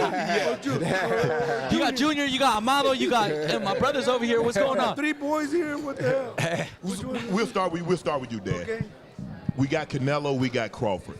We got a guy that's moving up basically 3 weight classes. He only fought 1 fight at 54. So basically, he's jumping 3 weight classes, going to Canelo, the big dog, the undisputed 168 super middleweight, undisputed king. What are your expectations of this fight, and how does Crawford solve this puzzle? I love both of them. Crawford, we're very cordial with one another. We have, whenever we see each other, we hug. He's a good dude. Same way of Canelo, but there's weight classes for a reason. Everybody keeps saying that. Yeah, and it's the truth. Yeah. There's weight classes for a reason. Yeah. And I'm not saying that he's not going to have success early. Right. Because I think he's going to have success early. But this is 36 minutes, Vato. 36 minutes of a fight, of a world championship fight. I don't know if he's going to be able to keep Canelo off him. I don't know. That's what Tarver, we just had Tarver. Tarver says that if he can't keep Canelo off him, it's going to be hard for him to beat him because Canelo will press him. And he said, Antonio also said the body shots. He said the body takes a lot of your conditioning out of you. Absolutely. And Canelo is going to try to work the body early. What if let's just say for the sake of argument, you're fighting Canelo, how would you go to try to solve that puzzle? Well, look, us Mexicans are known for body shots. Yes. We're known. We're born, and they slap us in the butt, and then we hit the doctor with a left body shot. Us Mexicans go to the body like With all killers. that failed, We're killers. I'm telling you. I'm telling you, it's just like our whole life we know about those body shots. Chavez, El Gran Campeón Mexicano, killing people to the body, and we'll knock them out. I just feel that those body shots are gonna be too much. Yeah. Too much, man. You know, when I think about it, Fernando, question, if you're Bud, understanding their weight classes for a reason. Skills pay the bills. Yeah. Fighting styles make fights. Do you think Bud has the type of fighting style? Not saying he's Floyd Mayweather. Does he have the type of fighting style, the type of footwork, the type of offense and defense, where his defense can become his offense to be able to survive a 36-minute fight? I believe so. Yeah. You know, he started the whole fight with Spence as a southpaw. Yes. So for a southpaw, for another southpaw, it's like, oh, okay. So look, I think Crawford is one of the best fighters of our generation. Yes. You know, skill-wise, Yes. he could compete in any generation, but I just feel like my dad said, you know, right on the money. I think the weight's going to be a little too much in the later rounds. I see Crawford having early success, landing shots on Canelo, maybe it being one-sided. Yes. And then I do end up seeing Canelo, you know, picking him apart in the later rounds. Even if his conditioning is on point, you still think Canelo will be able to pick him apart in the later rounds? Look, Crawford, if he fights a perfect fight, right, he could beat a Canelo Alvarez. He has the skills to be able to, you know, get fighters frustrated. He had a layoff, though. I think he had like a year layoff. Yes. So you know, that plays a little factor as well. So we're just going to have to see what Crawford and what Canelo we get Saturday. Okay. I look at Bud, and you look at, and I say Canelo. Canelo probably walks around at 195, 200. Easy. Strips down. He got no neck too, OG. He's like this. Yeah. And I see him doing those neck exercises. Neck As a matter of fact, y'all remind me of me. We did a lot of neck exercises this camp too. Yeah. I had him do a lot of the neck fight exercises if we needed it, and we're good to go. So and I'm looking at him, is that he mentioned that Crawford, southpaw, but he got dynamite in his right hand. He's a natural southpaw. Yes. But he can fight orthodox. Very few people. But has Canelo fought anybody other than Floyd that can put punches together like Crawford? No. Nope, I don't think so. I think Crawford, he has that wild card. He has that it factor where it's like, okay, Crawford can. I'm gonna be real with you. When this fight first got called off, I thought it was like what? Canelo's too big. Right. Canelo all the way. As it's getting closer, as Bud's physique is not like flabby and you see him build, I'm like, hold on. Bud has everything to gain. I think there's more pressure on Canelo. If he wins, it's like he was supposed to. Crawford's two weight classes. Right. I mean, he was trying to achieve greatness. But if Crawford wins, Crawford gets all the praise of being the all-time great for this generation. And I think Crawford, because Crawford was having to strip down to 47. Crawford probably walks around naturally at 85, 90. So now he doesn't have to drop that extra 20 pounds that he would normally get to have to go to 47. Now he can stop it at 68. So if you were to say, let's just say 3 months after a fight, 3-4 months after a fight, how much you think Bud weighed when he was fighting at 147? How much you think he weighed? Yeah, about 60, 68.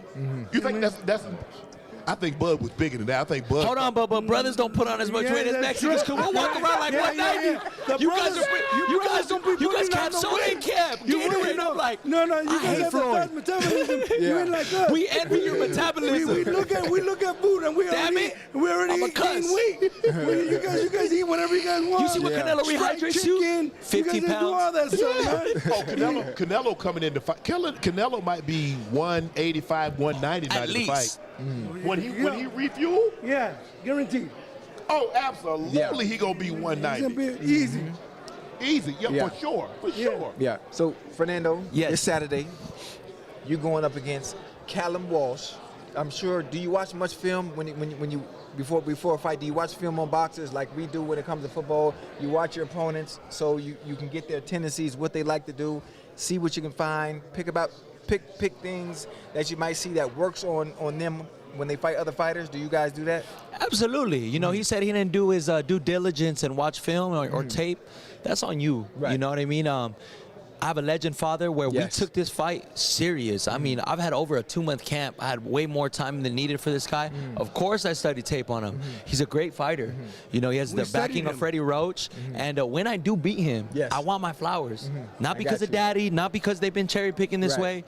God made this moment for me, and I'm going to show the world what I'm about. So when you do watch film on a Callum Walsh, what challenges does he present when it comes to fighting in the ring? Yeah, or if there are any. I got to be smart early. You know, he has the power, and I have the power to end things early. Yes. So I know for the first couple rounds, I got to be in there super smart, nice tight guard, and without going into too much into my game plan. Don't do that. I just know that Callum is not a better fighter than me. He wants to talk about the experience, and I found people in Russia, and that's the amateurs. That's the amateurs, bro. Right. So the best of Cubans haven't converted as the best of pros. Yes. And I'm extremely motivated for this fight. And The casinos have me as the underdog. I'm not worried about it, baby. Right. You can never count Vargas out. And I'm just going to show the world, you know, Dana White made a big mistake, bro. Yeah. He did. Come on. Go. Being a dad or being a professional fighter yourself, is this the profession you wanted your kids to go to? No. No, gee, he had college paid for. He didn't want me to do this. So check this out. I would put these guys in Pop Warner, basketball. Right. I would be one of the best. Pop Warner. Yeah. Each of them. Euro. If they didn't make 3 touchdowns a game, it wasn't a game. Right.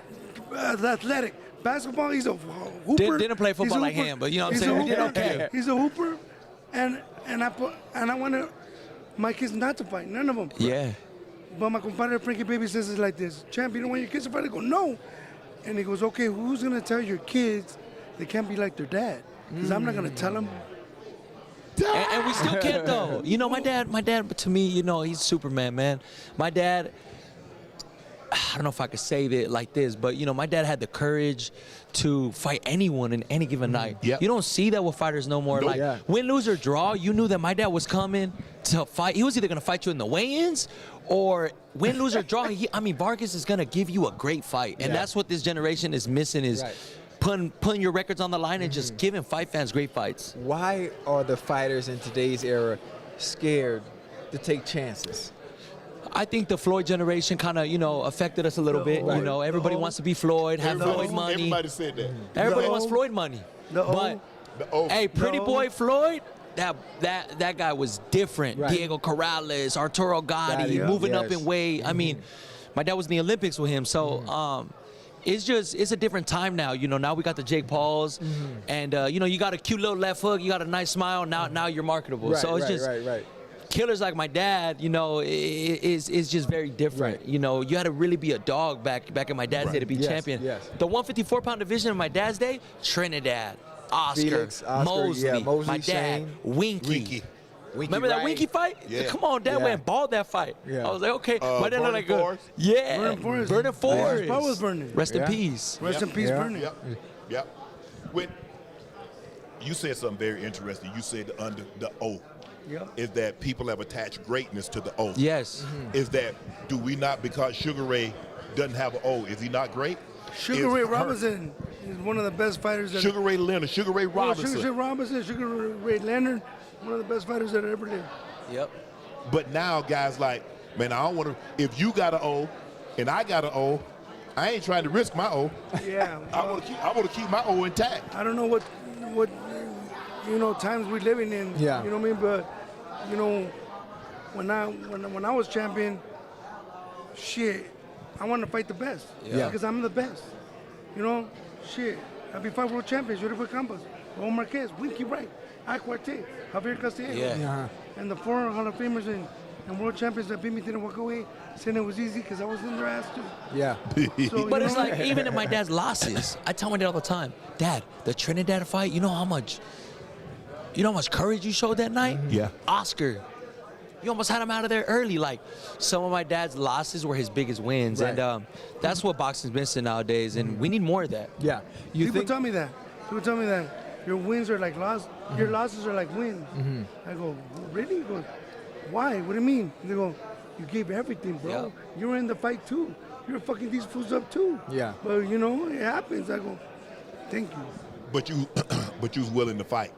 Always. You was willing to fight. You Always. didn't duck anybody. Always. And guys didn't duck. It seems like now it's like, bro, y'all two the best. Fight. I think that's why UFC has gotten so much attention. Yeah. Dana ain't letting you duck nobody. No. He's like, I'm putting up the money. I got Turkey. I got my man Turkey you here. gotta What's fight. good? Like, y'all got to fight. So You gotta fight. Yeah. That's what we want to see. We shouldn't have to go years Yep. that a fight create buzz like this one is created. Correct. We used to have this all. We have 2 or 3 of these a year. Yeah, Now correct. you got to go 2-3 years before you have a fight that, man, people talk about. Right. That's just the times we're living in. Yeah. Social media time. Yeah, I mean, like, no, I didn't know who the hell Jake Paul was until I saw him on social media. Right. 300 million followers. I don't know. And what then the you hell. were popping before. I think MySpace was out barely. I was popping you know what I'm on saying? MySpace. But I'm saying like social media wasn't even out, and it was just it was crazy. It was different. Well, let me ask you this: how different would it have been if you'd have had social media? If you had the internet, you had IG, you had TikTok, you had Twitter. And then people tell me like this: you were huge in those times, and you didn't even have social media. Right. People remember me still to this day, and I didn't have social media back then. But guess what? Now it's a social media era, and which is great. You know, it gives people an opportunity to make more money if they got that following. Right. Yeah. This fight, does it go the distance? Somebody go touch the canvas? I think that. See, everybody thinks that Junior's a facade. We fight fighters that we need to fight to build our records. But guess what? The last fight that he fought against Korea. What was his name? His name's Korea. He fought Janabek, he fought Munguia, and he knocked him out. Now, like I said, Junior hit hard as a little kid. And to this day, they think it's a facade. But guess what? This is going to be his coming out party. Oh, yeah. And everybody's going to be like, Junior's a real deal. But it's Junior's a real like deal. everyone in this fight's praising my power, praising his power. I'm going to show I could box, I could counterpunch. Like, it's not just power in there. Like, I want to show that I'm a complete fighter. And when they say 154-pound division, like, after this, of course, I'm not overlooking Callum, but my eyes are on Fundora, my eyes are on Virgil, my eyes. Those are the fights that excite me. I want that. I want glory for myself. Virgil Ortiz. Yeah, you know. Let's go. Look, I mean, if not, why would I be in this sport? Right. Just dad give me fights? Nah, I'm in here, and I really want to be taken serious, you know? And I want to show that this junior could compete with the highest level. I like it. How difficult was it to coach, knowing what you accomplished, how difficult was it to coach your kid? It wasn't difficult. Because that's a lot of pressure. You're a world champion. No. It wasn't difficult. Like, I'm going to be honest with you guys. I became a trainer because of Emiliano, my third son. Okay. One day, I took him to some amateur fights, and he was just dumbfounded. He said, Papi, yo quiero hacer eso. Daddy, I want to do that. You don't want to do that. Papi, I want to do that. He goes, you don't want to do that. Papi, yo quiero hacer eso. You don't want to do that. And then I go, okay, if you tell me after school to take you to the boxing gym, I'll take you to the boxing gym. I picked him up. The first thing that came out of his mouth was like, ¿Vas a ir al gimnasio? ¿Me take him to the boxing gym? What am I going to tell him? No. Right. And so I became a trainer, and looking at Emiliano, killer, just like his daddy. You know, killer, just like his daddy. Amado. What did Floyd Sr. say, Dad? You're not going to be no good. You ain't going to be no good if you're not with your daddy. That's what Floyd I don't need a Roger Mayweather. I got my dad right there to the top, Dad. I like it. Wow. I like it. That's I love it. unbelievable, man. My brother. Vargas Sr. Thank you. Vargas Jr. Thank you so much. Don't forget the junior. When I said it this way, people go, Fernando. I go, motherfucking Vargas. I go, don't forget the motherfucker. Fernando Bofo Good luck, Saturday, I'll be there. All right. Senior. Fernando Bofo Vargas Jr. Yeah. Thank you, man. Absolutely. Best of luck. Thank you. Thank you, bro. Thank you, man. Appreciate you, bro. All right, Chad. I'm going to see you, baby. All right? Yes. Mind if we flick up real quick? Yeah, come on. Come on. I see your boxing too. We got a little something going on. Let's try. Here goes Amado. Got it. Thank you. Appreciate it. Yeah, absolutely. Okay, bro. Thank you. Yeah. All right, bro. Bye-bye. We'll see you, okay?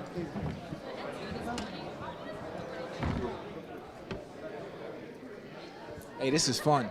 Oh, yeah. Hey, Chad, this is so fun. Chad, I'm so excited. Anybody in the chat want to fight, let me know. I'll fly to you. I'm feeling good. Feeling good? Yeah, I'm feeling good. Like, I just, anybody won't smoke. I don't care who it is.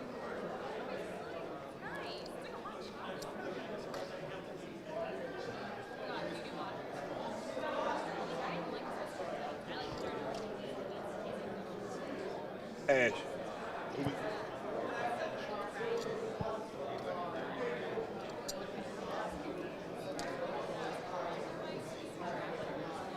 Chat, y'all can see me?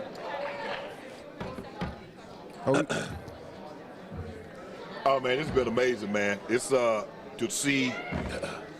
You know, I haven't been around a whole lot of fighters in this type of environment. Right. Obviously, you know, met a few guys, but to sit here and to hear them talk about how they think this fight is going to break down. I guess, you know, we talk about football. Yeah. And we talk about how we think this thing's going to play out, because we look at the offense, we look at the defense, we look at the skill sets of both sides. Like, okay, we think it's going to be like this. But to hear them, you know, hey, even Bud might come out and take the rounds early. But can he sustain it at that weight in the later rounds, knowing that Canelo's going to take some middle of the rounds off, X, Y, and Z. So it's interesting to see how this cat and mouse game, how this thing actually is going to play out. If you look at the routine and the way Canelo fights, he always starts slow. He always starts slow. He doesn't start pressuring you until maybe round 3, 4, 5, and he puts that pressure on. Then for some reason, and he does it every fight, he takes off rounds 6, 7, and 8, and then pours it back on for the remainder of the fight. He does the same thing every fight, regardless of who he's fighting. So I think Bud has a good chance to take an early lead on the scorecard in the early rounds.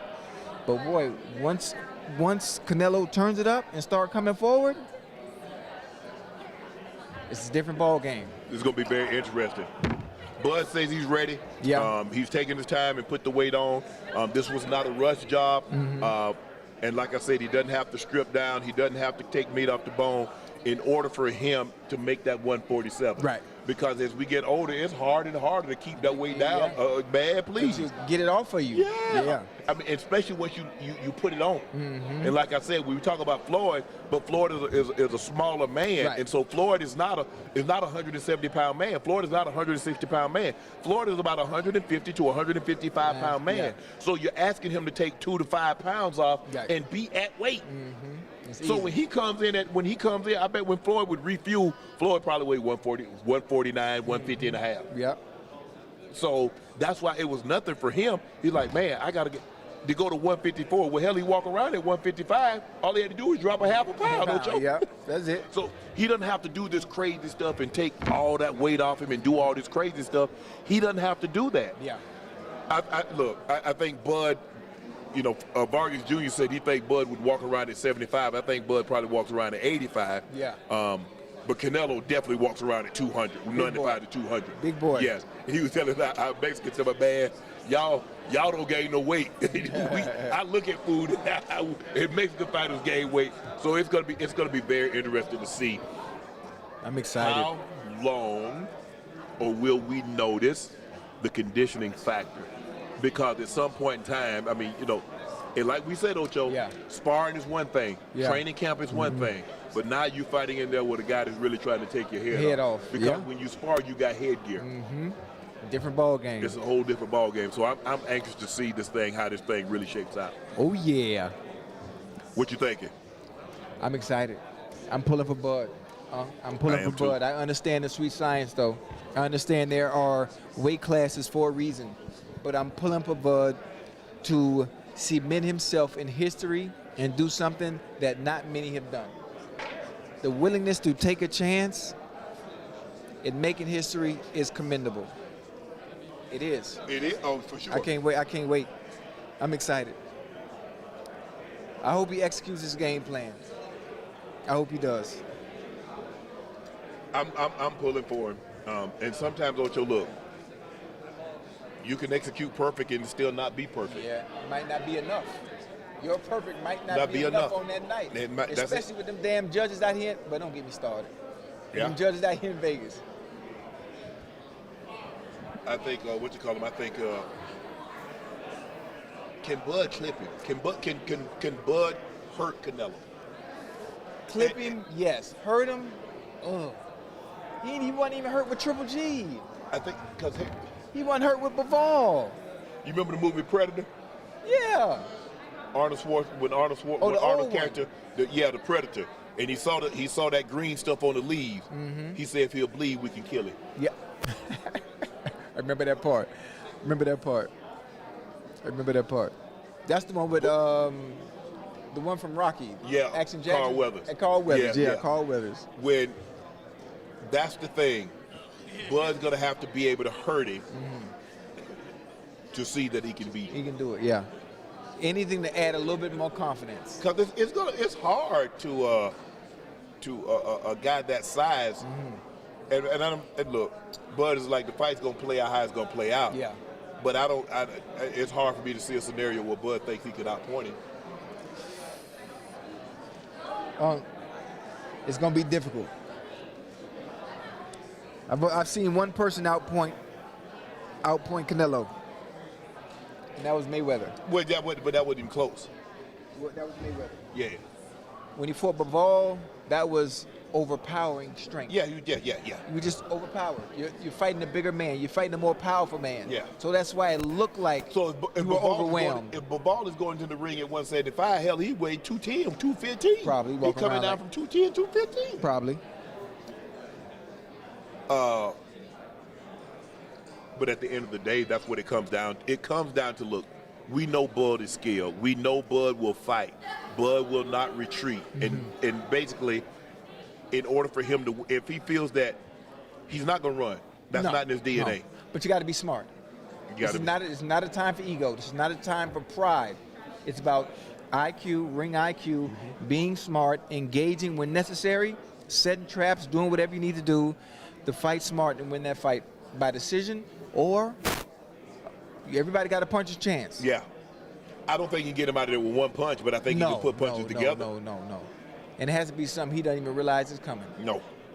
And that's the thing. That's what makes Bud dangerous, is that Bud is a natural lefty, but he has power in the right. And so he can fight out of the southpaw stance. He can fight out of the orthodox. Yeah. And it's going to be very, very interesting to see this thing. Jim said this would be Holyfield Tyson. Yeah. Because you got two accomplished guys, very accomplished. Leon Spinks, when he beat Muhammad Ali, Spinks wasn't accomplished. Right. Now, he was an Olympic gold medalist. He won the 70. He and his brother, along with Sugar Ray, and I think Davis, won the gold medal in 76 in Montreal. And so he hadn't had a whole lot of fights when he beat Muhammad Ali. So he wasn't accomplished. He wasn't a champion boxer like Canelo. He wasn't a champion boxer like Bud. Right. Bud is in the 4-Bud era. He's the first man to be undisputed in 2 weight classes. And we know what Canelo is. Yeah. He's the undisputed super middleweight. So we got 2 very accomplished fighters, but we got a guy that moved up basically 3 weight classes. Yeah. And if he were to beat him, you heard Tarver say he's immediately calling him the GOAT, no matter what. You would have to. I think it would be bigger than Holyfield Tyson, for the simple fact Holyfield didn't move up. Holyfield was already fighting at the heavyweight division. Right. He had already fought Riddick Bowe. He had already fought George Foreman. He had already fought guys at that heavy Michael Moore. He had already fought guys at that point. That Foreman fight. Here's the guy. His first fight at 168 is against Canelo. Is that boy? He fighting that boy. Yes. He jumped. He pole vaulted 160. He didn't stop at 160. Right. He went to 68. And basically just had one fight at 54 when he fought the best of his career at 47 or below. So this would be huge. This would be huge. And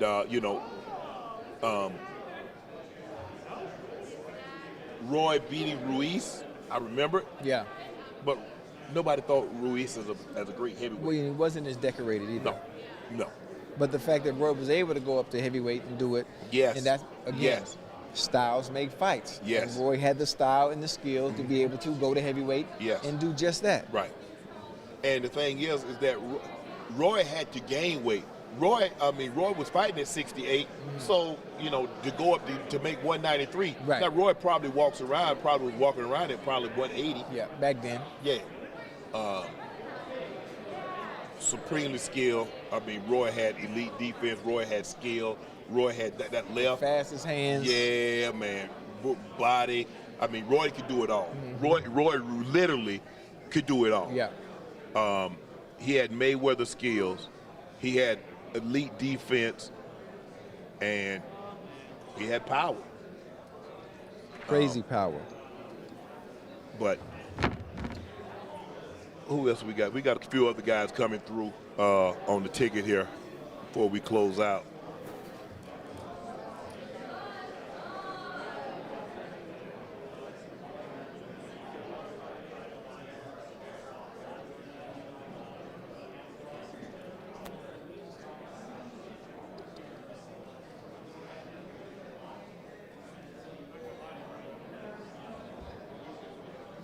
What up, bro? You good?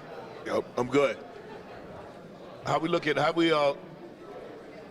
Okay. So, oh, there go. We good. Oh, shit. So, Roy, try to get Roy before we get out of here. What you doing? Wait, no, who?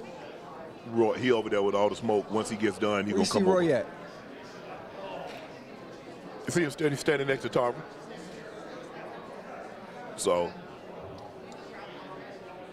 Where you at? He just stepped on the stage. He just got in here? Yeah, that's him with his hat. Just walk. That's him with the hat on.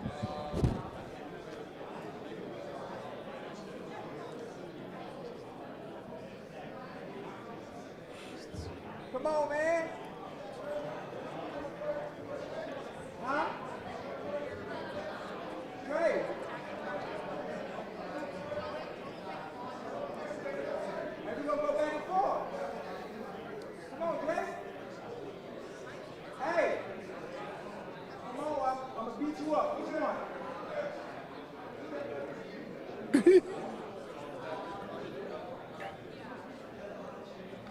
You heard me?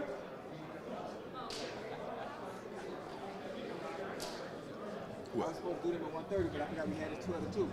They're not even over there yet, are they? Nah, I'm gonna do it though. Yeah, but I'm saying, are they over there yet? Nah, they coming.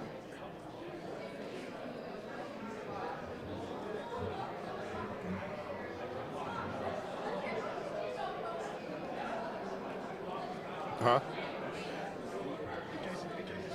Oh no. I was just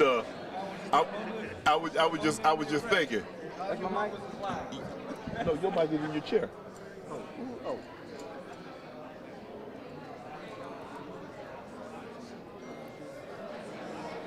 You can give him that one right there on the table, Ocho. Right here? Yeah. What's up? Huh? Small, bro. 205. You skinny, bro. Move. What's up, Dre? You good? Good to see you back. You felt that when you hugged me, huh? There ain't enough there. But these hands here, man. Where y'all want me? Right there. You nervous? You handed them. Yeah. Chad asking, he nervous. It ain't enough there, Chad. It's there. Chad, it ain't enough I'm there, 205, man. boy. I don't mean nothing. I'm 205. Andre Ward joins the show. Dre, Yeah. it's been a long time since we had this kind of buzz about a fight. Yeah.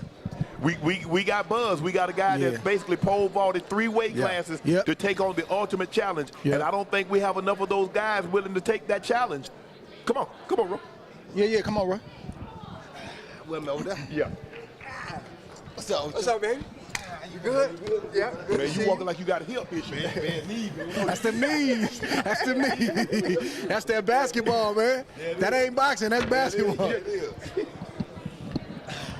I just told, it's been a while, Roy, since we had a fight that generate this kind of buzz. We got a guy that basically pole vaulted 3 weight classes. He had one fight at 54. He pole vaulted 60. He landed at 68 to fight take the ultimate challenge. And I was telling Dre, I don't think we got enough of guys in this sport that's willing to take the challenge because everybody wants to keep this. They want to stay perfect. And everybody wants to be Floyd Mayweather. I said, even if you end your career and you ain't got no losses, people are not going to look at you like they look at Floyd Mayweather. So stop trying to be Floyd and take on challenges like in the 80s when the 4 Horsemen, the 70s, the heavyweight fought everybody. You didn't dunk nobody. Hagler fought Hearns. Hearns fought Duran. Duran fought Leonard. In the heavyweight, Ali fought Foreman. Foreman fought Frazier. Fought Ken Norton. Fought Ron Lyle. Damn, Ernie Schaefer. Go ahead and take that, Roy. Take that one. Take it. What he saying? What he saying? He's saying a lot. No, what he saying though? He's saying a lot. What he saying about your boy? Which one? I ain't saying nothing. Anyway, there you go. Hey, why they picking on me today? Now you about to Why they picking on me today? Come on, swing it. What he said is, people don't care enough no more about being the GOAT or being the best. You understand me? You got to think about it. When you played football, you didn't want no other top-notch wide receiver on the other side. You didn't want nobody else top-notch on your team in your position. You want to be the man at that. Right? When I fought, I didn't want nobody else to come close to what I was doing. because I wanted to be the man. Right. If I thought somebody was a weight class up or 3 weight classes up, I got to go see him. I can't sleep at night if I don't go see him. I'm not that dude. But this is where we come from this time. This is our time. Right. We can't sleep at night if they think he can whoop me. And he couldn't sleep at night if they thought one like I could whoop him. Right. You understand me? It's just not what a champion truly is built out of. You know, when I see Tom over that night, he just left here. Yeah. He knows deep down in my heart, he still feel away. We fight in town, they pay us, right? Yeah. I love him to death. He's free. He good people. Yeah. Never against him at all. But if they pay me the right money, we got to go again. That's just who I am. Yeah. You feel me? Yeah. I'm so sorry, but that's just how it goes. That's how you be. Boxing has lost that. Right. Because boxing has lost that, it's giving people an opportunity to come in like a Jake Paul, steal the steam, because make no mistake about it, an old man told me this one time, 2 mules are a great race. Meaning that if you got a racehorse out there that won't race another racehorse, he gonna blow all the mules up. Nobody want to see that. But when you put that mule out there with another mule, you finna get a good damn race. Wow. That's what boxing has been missing. I ain't never this heard time that. we ain't got 2 mules, we got 2 racehorses. Yes. 2 thoroughbreds that are about to get.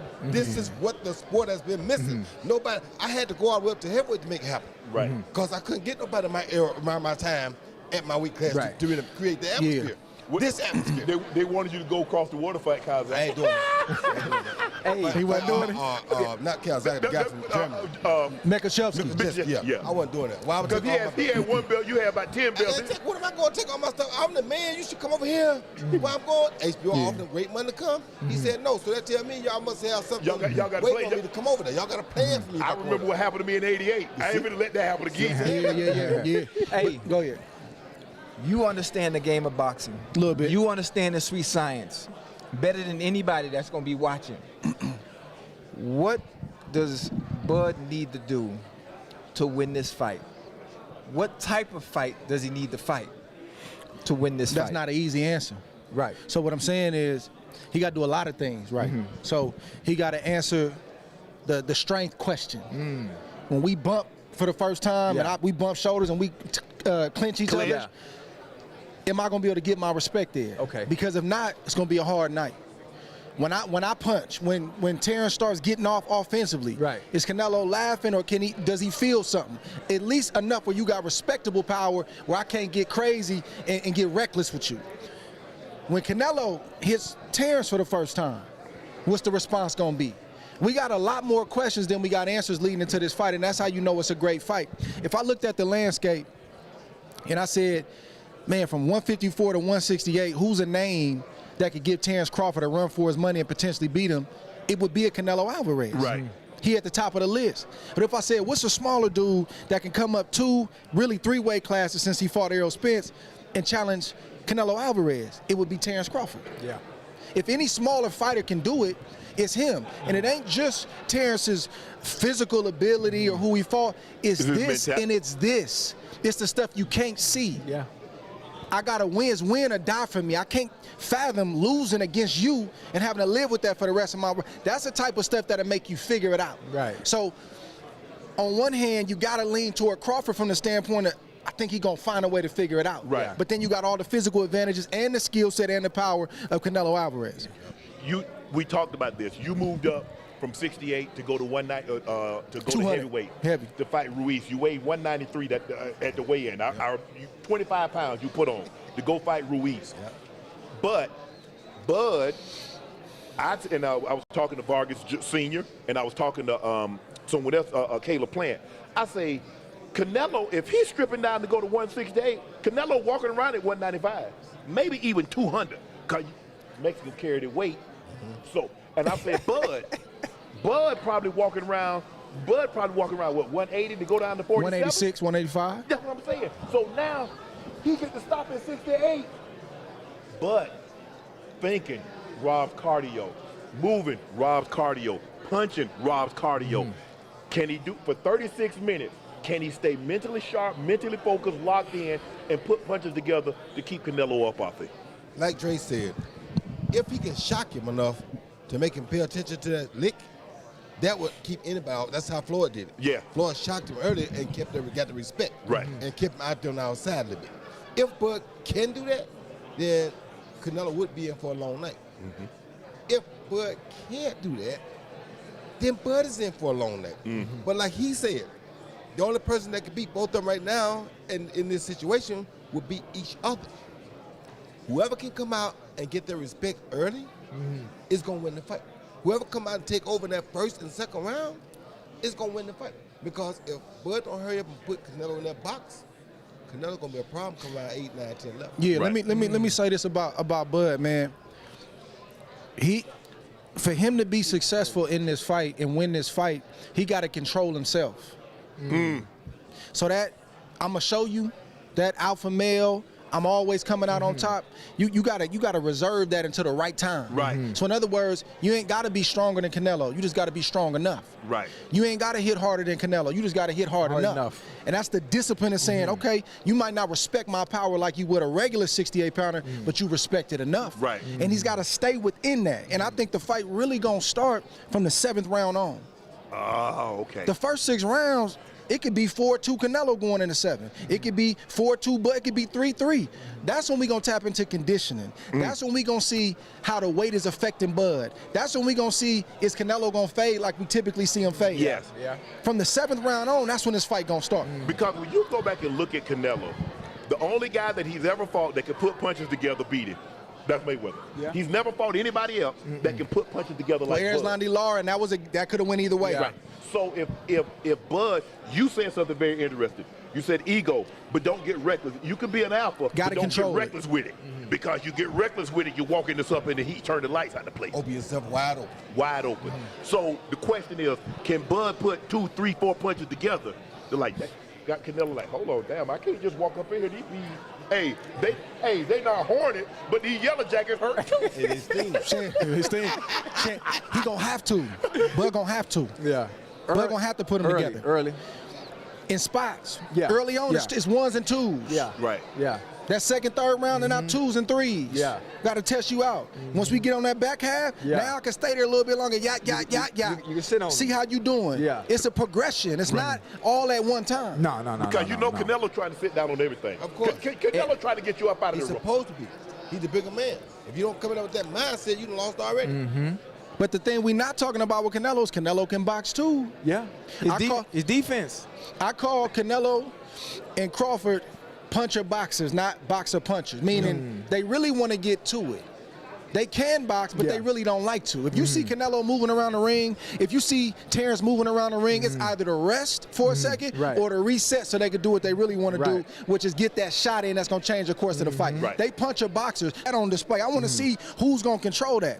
But Canelo can box. Yeah. He just don't have to, and he don't really like to, but he can box. Here's the problem, though. You know both of them. You know both of them spend a lot of time with Turk. You know Turk paid both of them. You know Turk told him he don't want no decision. I don't think they listening to that. Huh? I don't think they listening to that. All right. Because they gonna get paid regardless. Yeah. All right, but I'm just saying, he told him he don't want no decision. You got a turkey not in the ring.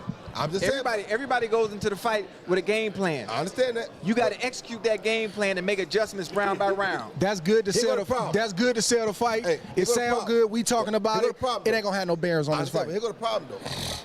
If you go in there and let Canelo get that real estate going this way early, you already lost. Yeah. If you go in there and Canelo let Bud get that real estate early, you already lost. So what Turk wants is inevitable, is what I'm basically trying to say. What he wants right now tonight, Saturday night, is inevitable. Because Bud can't give up room, and neither can Canelo. Because whoever give up that real estate, gonna get greedy. Gonna lose that fight. Yeah. Just what I tell you. So it's gonna force you to fight no matter what. Just what I tell you. So what he wants is inevitable anyway. We got a guy in Bud. It's very few. Bud is a southpaw. But boy, he got power in the orthodox. Both hands. Very few fighters can turn the lights out of a building with either hand. We saw him start with Spence. He's southpaw, and then all of a sudden he switch up like this. Spence like, hold on. Who this other guy in the ring? Because I was fighting the guy who hit me when he left, and now they got to tear me up with the right. Who that? Wait, which one of y'all hit me? Yeah, which one of y'all hit me? Could that be a problem for Canelo? Yes. Let me take this. Go for it. It could have been a problem until in came Boots Ennis, who also does that. Oh, that's very shit. well. You can take it now. That's why he had him in camp. I forgot all about that. Who's had Canelo had Boots. Yes. Yeah, Boots fight unorthodox and southpaw. Yes. Really good. Yes. Oh. Now it makes sense. Okay. I thought he was Now, just getting ready. I thought he was getting ready for his Oh, he fight. taking dead ass. I thought he was getting ready for his fight. He was. But he was helping Canelo too.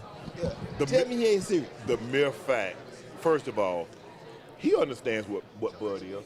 In the full-blood era, he's the first man to be undisputed in 2 weight classes. So you know, first of all, it's a boxing match. That man got an unblemished record. You got an unblemished record. So you know. It's a fact. But Canelo also understands. This is, people say, well, as accomplished. You get accomplished like Canelo, undisputed at super middleweight. We got a guy that's been undisputed at 2 weight classes. Now, we can say Buster Douglas when he beat Mike Tyson. Yeah. But Buster Douglas was not as accomplished as a Canelo or Crawford. He was. Leon Spinks, when he beat Muhammad Ali, he was not as accomplished. And so this right here, what Bud would do, I don't know. Roy, Dre, y'all been around the sport. You did the sport. You're world champion. I don't know how high this go if Bud were to do this, but it's got to be pretty damn high. He up there. Would that not make him the greatest of all time? I ain't gonna say the greatest of all time. We but can't say that. No. We can't. The greatest of all time. If he goes out there and beats Canelo at 168, going up 2 weight classes? Listen, man, that is a great feat. He up there. Yeah. Of all time? Okay. I don't even think Bud would say that. Okay. We talking past Robinson?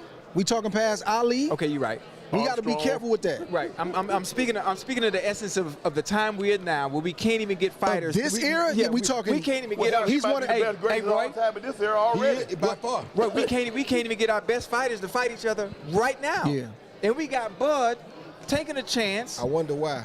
Going up 2-3 weight He feeling away about that. Huh? Roy feeling wonder away why. about that. Why? Let me go back. You just said it. Protect them all. But it ain't just the though. Let me go back to the conversation about why the fight's not happening. If you got a big enough fan base, you got a big enough social following. Right. Why would I risk? And I'm saying this is what I believe the youngsters are thinking. Why would I risk my health and my reputation? Because really, the reputation, I think they're thinking about that more than they're thinking about their health. Right. As long as my fan base feels like I'm him, why would I have to risk proving that I'm him? Wait, the fan base ain't cutting the checks. I got you. But but some of them still getting the money without facing top competition. Right. So I'm gonna tell you how the youngsters thinking. They looking at the old heads now saying, y'all was stupid. You fought him for that? They looking at facing tough challenges like they laughing at it. Okay. Like, dude, I got this to face him. The whole dynamic has changed. It's a whole paradigm shift. As long as my fan base says I'm the guy and I can walk around like the guy and feel like the guy, that's enough for me. All that proving to be great and legacy stuff, ain't nobody trying to hear all that. That's whether we like it or not, that's how they think. I believe 100% what you say.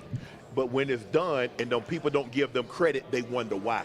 They wonder why they still hold Sugar Ray Leonard and these great fighters and the Roy Jones and all these other fighters in high regard, because they fought everybody. You go back and look at the age, when they had the 4 horsemen, the 5th horseman with Iran Barkley, they fought everybody. You go back and look at the 70s in the heavyweight division, nobody ducked nobody. Now, bro, you undefeated. It's like if I'm going to a game, tickets for sale. I want to buy tickets. Well, buy the tickets. He's selling them. You need tickets, damn it. You undefeated. You want to fight the best. He's undefeated. You undefeated. Well, go fight. The game different. It's a different game. You know what? Even though it's a different game right now, Roy and Dre, I think with Turkey being into the game now, I think more fighters that are really good, that have those zeros, that have the skill set. He gonna make them fight. Because I'm willing to take the risk for the reward that he paying. It's a big reward. There it is. And I do appreciate that about Turkey. You can say what you want to say. He's paying them. Yes. It's so many times fighters had high risk, low reward. Yes. And you look at the money, it's like, y'all chopping that up 5 different ways? This is what he brought home after y'all got y'all money? And he fought a 12-round back. That man in the hospital right now. That's what y'all giving him? 15, 12. It's different now. It is. So I appreciate that man saying, look, I want the best fights, but I'm going to pay you because of it. That's all we asking. That's all. That's all. Get your money, because it is prize fighting. It's not pride fighting. Yeah. My babies can't eat legacy. Nope. The legacy is for me and my name. Right. I can't live with myself unless I knew I done tested the waters and seen if I was the baddest man. That's for me and my name. Right. But really, my kids, I got to make sure this money right. Right. But I think that's why kind of UFC is kind of taking over, because Dana White ain't gonna let nobody duck. Well, they can't choose. This who you gonna fight? You got no choice. So okay, you got the belt. Okay, you fight the number 1 contender. Okay, you got to, well, you just beat the number 1 when you fight number 2. Well, okay, guess what? 4 and 5, y'all gonna fight to see who fight number 1, to see who gonna fight for the title. And that's why they're trying to get him involved with boxing too, because they think that's the key, the blueprint to fix that problem. Yeah, that's the blueprint. Yes. But Roy, you wanted to fight. You fought James Toney. Whoever. If you had, first of all, if you won 68, you can't have no belt in my era. You paying, hey, wear suspenders, but you're not finna have a belt, because I'm gonna get it. Not at all. Not at all. And for the challenges, for you to say, you know what, I got to go on up here, and you skipped, because a lot of people say, okay, I'm gonna be a light heavy, and then I'll go for heavy. Right. You jumped over that and then came back down again. I jumped over cruiser. Yes, you jumped over the cruiser. But I'm gonna say this. I'm gonna say this part to what he said. I understand what he's saying. Legacy can't feed your kids, right? Currency does, true. But the problem with the part they're missing is that if I got a fan base of fans here in the United States and they love me to death and I stay protected and I don't do nothing, when I retire, what happens when I go abroad? When I go abroad right now, because I fought everybody that came my way, I am like Michael Jordan abroad. Because they know what I did. Right. They know what I went through. This man just bought me a gold medal back home not long ago because of what I did to him way back then in 1988. Right. They know my presence. They know what I mean. They know what I stood for. So it's like, not that fan base here in the United States. I do have a good fan base in the United States. Right. I love them. I appreciate it. But I'm not here to fool a fan base. I'm here to prove the truth. Right. I am the best of my time, my era. Nobody here disputes that. You understand me? Right. So to be able to say, oh, I can make my money with my fan base, and nah, brother, don't get it from me. I'm old school. Right. I'm sorry. I do know it's changed. I respect that. Right. I respect what they do, but I could never have lived like that. That's why God created me in 1969, so I had to go through this. But here's the thing. I couldn't play the sport of football and worry about getting hurt. You understand me? You in the boxing, you talking about, well, I might get hurt. You in the fight game. Yeah. If you fight, I don't care how great you are, you gonna get hit. You're gonna get hit. Something's gonna, and it's gonna impact you. And these guys don't. A legacy is not undefeated. A legacy is who did you fight to become what you became. Yeah. Simple. If we can break it down, but like Michael Irvin said, guess what? I went through Darryl Green, Rod Woodson, Charles Woodson. I went through Aeneas Williams and Deion Sanders. To get my gold jacket, I went through gold jackets. You heard me? In their prime. You heard me? Now in their prime. we got guys talking about, I'm undefeated. In their prime. Who you beat to stay undefeated? I ain't talking about Floyd. I can't agree with you on that. I ain't talking about him either, but I'm just saying. We ain't gonna do that today. I'm just saying. We ain't gonna do that today. I'm just saying. Yeah, Floyd did. I ain't talking about him right now. He fight Mike Tyson. I ain't talking about him right now. I fight Mike Tyson too. Well, we got to wrap it up. We got one of the bosses coming in. Hey, Roy. Hey, appreciate you, man. Thank you, Dre. Brother. Anytime, brother. Appreciate you. Hey, go easy on it, man. Hey, man, deal with your guy, man. Dude, he say he want it. People calling my name, my phone, talking about he talking about me. Round put his hands on him. Yeah, you feel it. Yeah. Love, boy. All right, brother. No, when you ready? We been ready. We been ready since 1:30. But I had to do this from 12 to 2. I ain't even know it. Whenever you ready. It's 2:30 right now. Huh? Okay, right after I'm done, I can come. It's your last one? Yeah. Dana last. Dana, I want to fucking fight.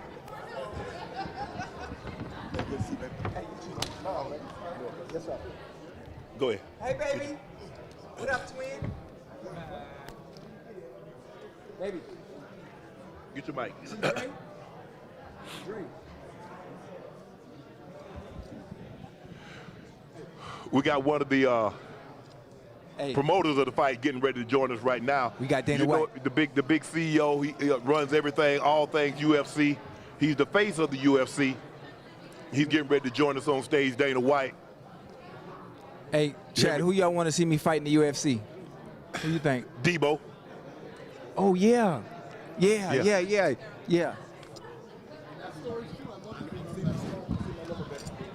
Oh, yeah.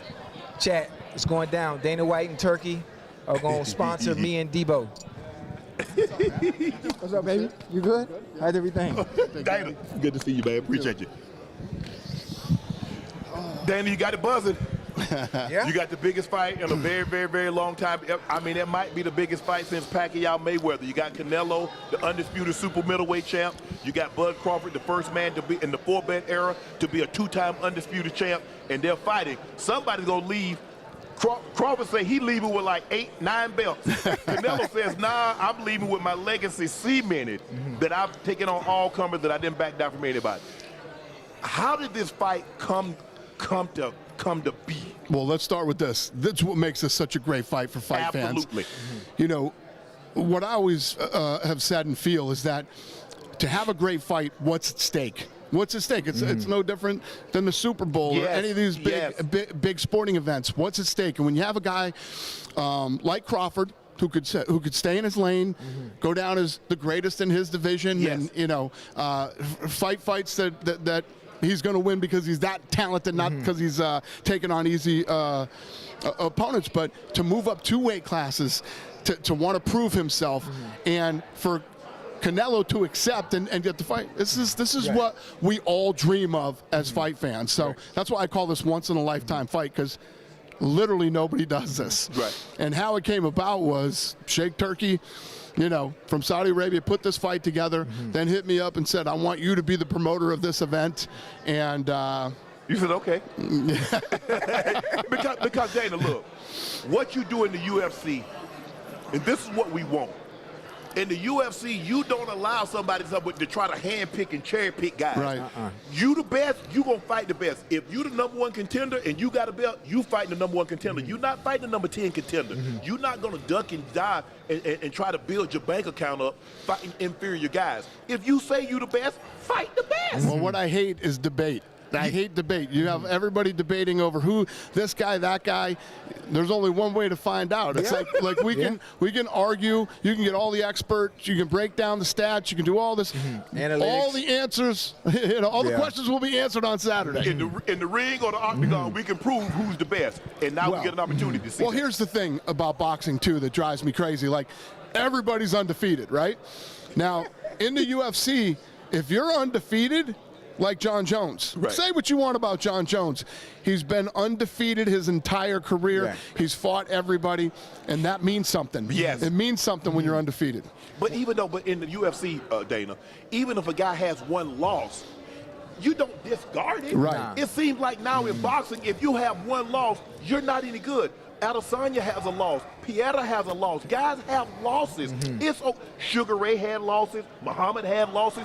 Every boxer. Why did they have losses? Because they fought the best. They fought the best. Hadley fought Hearns. Hearns fought Sugar Ray. Sugar Ray fought Duran.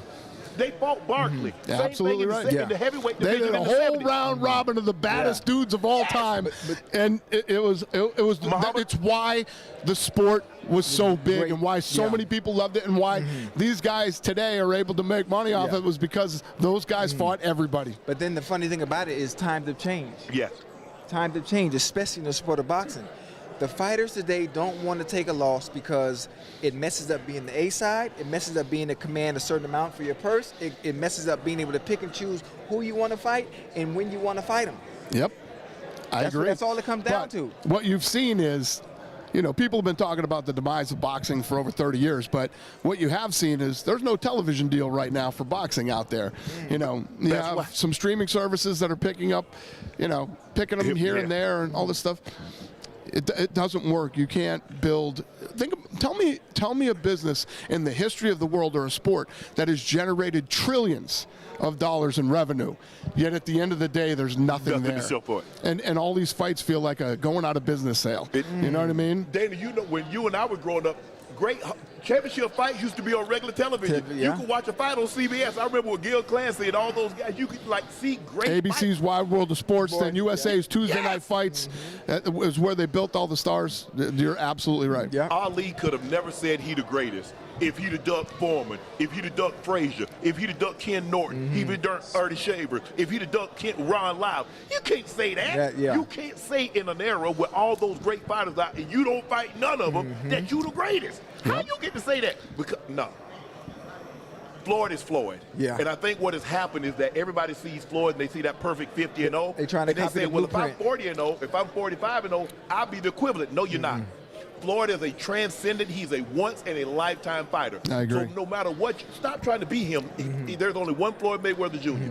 You should try to be the first version of you, and then let us have that whatever. But you gotta fight. You got to. I agree. If you look at this undercard on Saturday night, all young up-and-coming guys that are undefeated, all fighting each other. So this will be the first boxing match in a long time where I'm telling you right now, you want to be there for the first fight of the night. Whether you're in the arena or watching it live on television, all of these fights on this card are going to be awesome.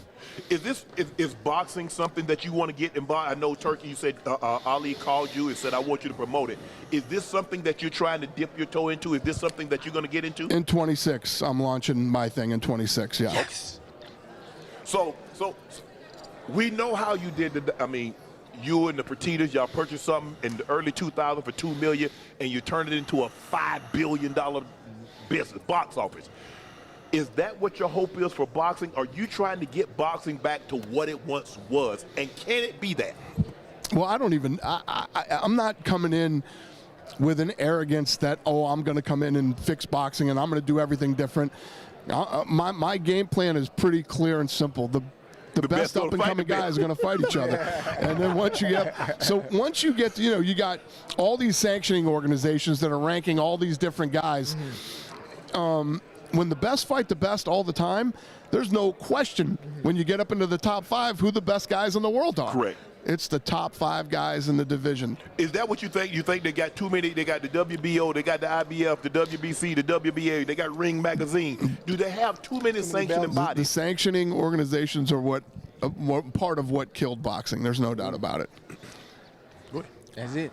Listen, I have 2 fights coming up. I would like you to promote my fights. I want you and Turkey. Where are your fights?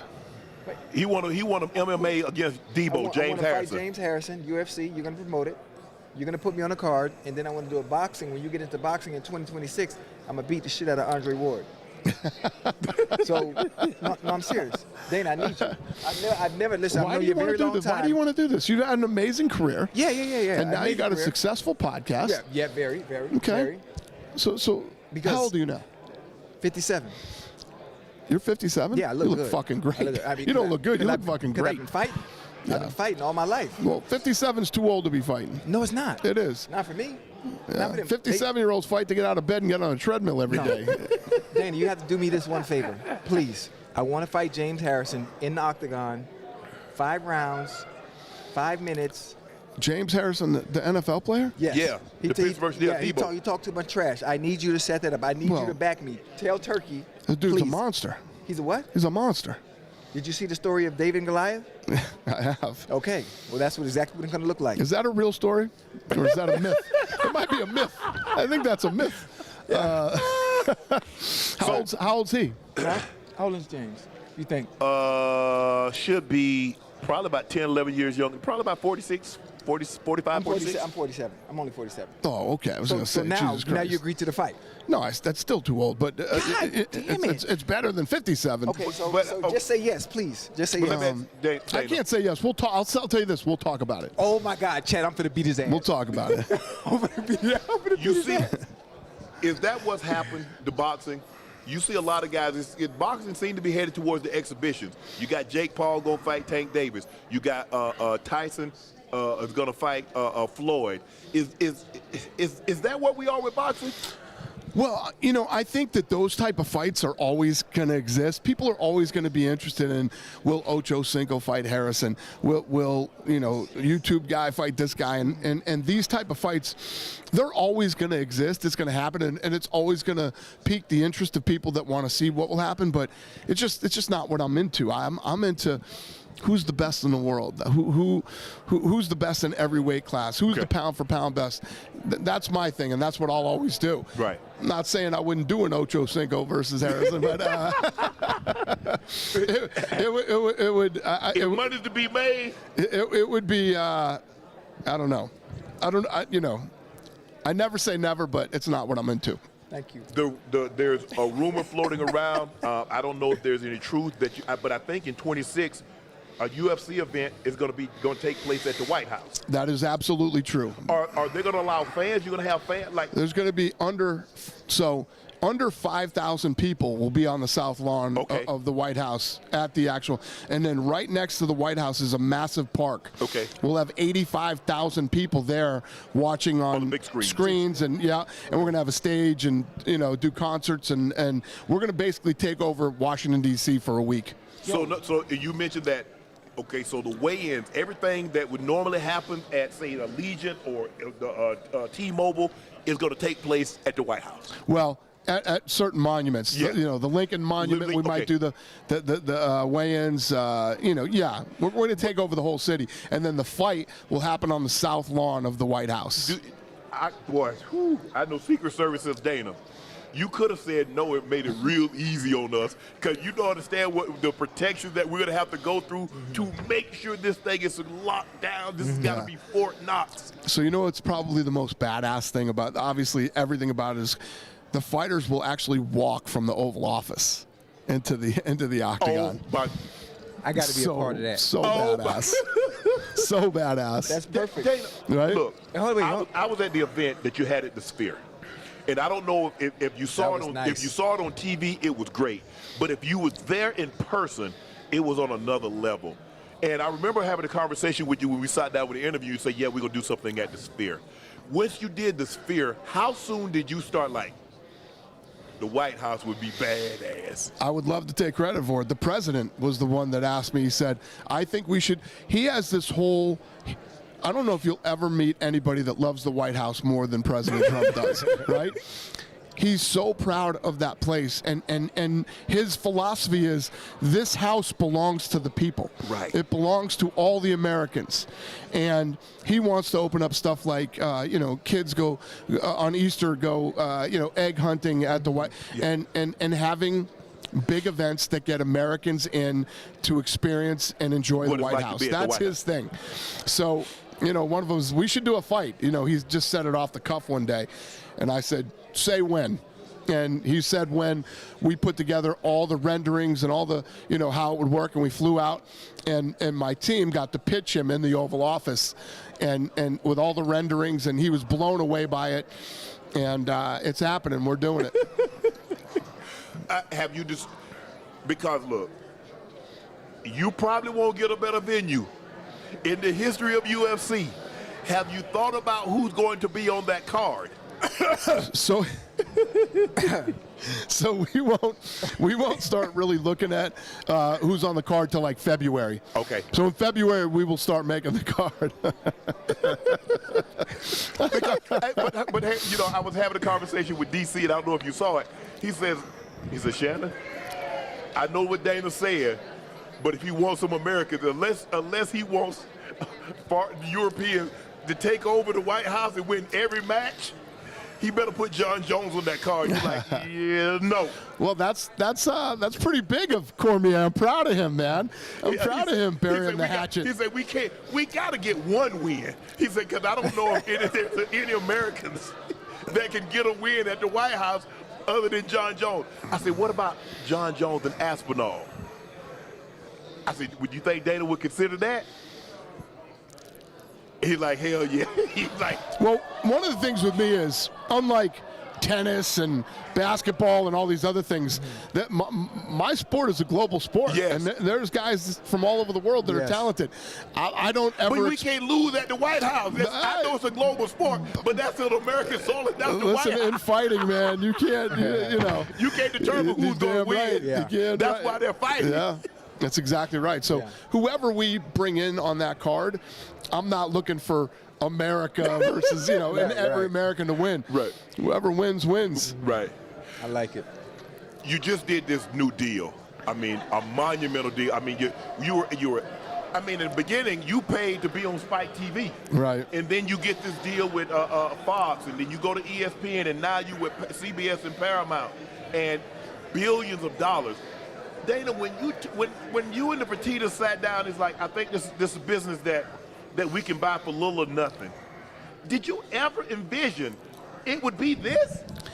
Well, if you watch interviews with me early on, I said this will be the biggest sport in the world, and I always knew that this would work. I have this philosophy that I don't care what color you are, what country you come from, what language you speak, we're all human beings. Yeah. And fighting's in our DNA, man. We get it and we like it. I got football players that want to fight. We got, I mean, it's crazy. But yes, I believe. But you don't imagine a level where we're talking about fighting at the White House and a lot of the other things that we've done and accomplished. But yeah, I always thought this would be big. I mean, you go from paying $10 million to get on TV to somebody paying you billions and billions. But now you said, if I read this correctly, there's no more pay-per-view, correct? Right. Well, we had guys early on. First of all, we were the redheaded stepchild of the Fertitta portfolio back in the day, let me tell you what. And they had all these smart guys that worked for them that hated this thing and said, it's never going to work. And then, you know, the big thing was, you guys, if you pay your way onto TV, how do you think there's ever going to be a day where somebody's going to come to you and say, okay, we'll pay you now? But me and the Fertittas truly believe that once we... Was that the first one in Denver, Colorado? And so you would fight, you win, you move on. You fight again. Guys get banged up. They're not ready again for, you know, they're not running, or 3, 4 in the morning getting dropped into the East Coast, right? And these guys would be like, hello, you know, they were terrible radios. So none of the radio wanted to talk to any of the fighters. So every pay-per-view... But when guys like you and I were growing up, right, you always had the older generation talking about, I'm going to retire and I'm going to be drinking, you know, pina coladas on the beach and all this shit, right? Go away for 10 days. How many pina coladas can you drink? And I'll be on these great vacations that are unbelievable. Yeah, we saw you in that $1 million. Right? After day 7, I'm like, if I have to put suntan lotion on my body one more time, and if I drink one more of these drinks, and if I eat another crappy meal, I can't wait to get back to work, right? It was all an illusion for those poor guys. Yes, they didn't realize, and to have to do, talking about 10 days. You think I'm going to do this for the next 30 years? No way in hell. So I listen, whoever is going to take this over after me, I'm going to have to die for them to come in. And that's, you know what, I had a teacher that did that. He was a teacher for like 40 years. He retired a week later. Yep. I hear those stories all the time, too. And I get it. Yes. What's next? What are you going to do? Nothing. Especially when you do things at the level that we've done them, right? But you do Think it, you about love what you've done and what it must have been like for you guys to run out of that tunnel on game day and go out and just destroy the team and win and all the stuff that goes along with it. Yeah. Who the hell wants to walk away from that? Nobody. Nobody does. That's the answer to that question. You definitely have the best job in the house, ladies and gentlemen. Thank you for joining us, Dana. Thanks for having me. Congratulations, man. Hey, hopefully this thing is as big Saturday night as the build-up to it. And if we get anything close to what we think it's going to be, it's going to be an unbelievable Here's evening. what I can promise you, and I say this all the time. I'm the bells and whistles guy. I will put on the greatest bells and whistles you've ever seen Saturday night, whether you're there live or watching on TV, and then I hand the baton off to the fighters, and they got to go in and deliver. They do their thing. Dana, thanks for joining us. All right, thanks for having me. Oh, I'm getting old. Appreciate it, baby. Good to see you. I want to be in the White House. You good? Everything good? I call you. I did talk to you. I told you. You know what I mean? Hey, I took your advice. I remember what you told me. All these Ocho versus Harrison at the White House. You heard it here first. That's the Patriot way. I love it, man. Appreciate you, man. Good to see you. Stop trying to fight, man. Do your thing, son. No, I need to fight. No, I take the fuck these dudes up. It's a young man's game. I'm Fuck him up young. some other way. All right, guys, thank you for joining us. We really appreciate it. We want to thank all the guests that stopped by. Andre Ward, Roy Jones Jr., Dana White, Fernando Vargas Jr. and Sr. stopped by, Antonio Tarver, Caleb Plant, and Jim Gray. Thank you guys for joining us. Thank you guys for watching. Thank you for your support. We'll see you tonight after the game. Washington, Green Bay. We're back in 5 hours. Peace. Call me.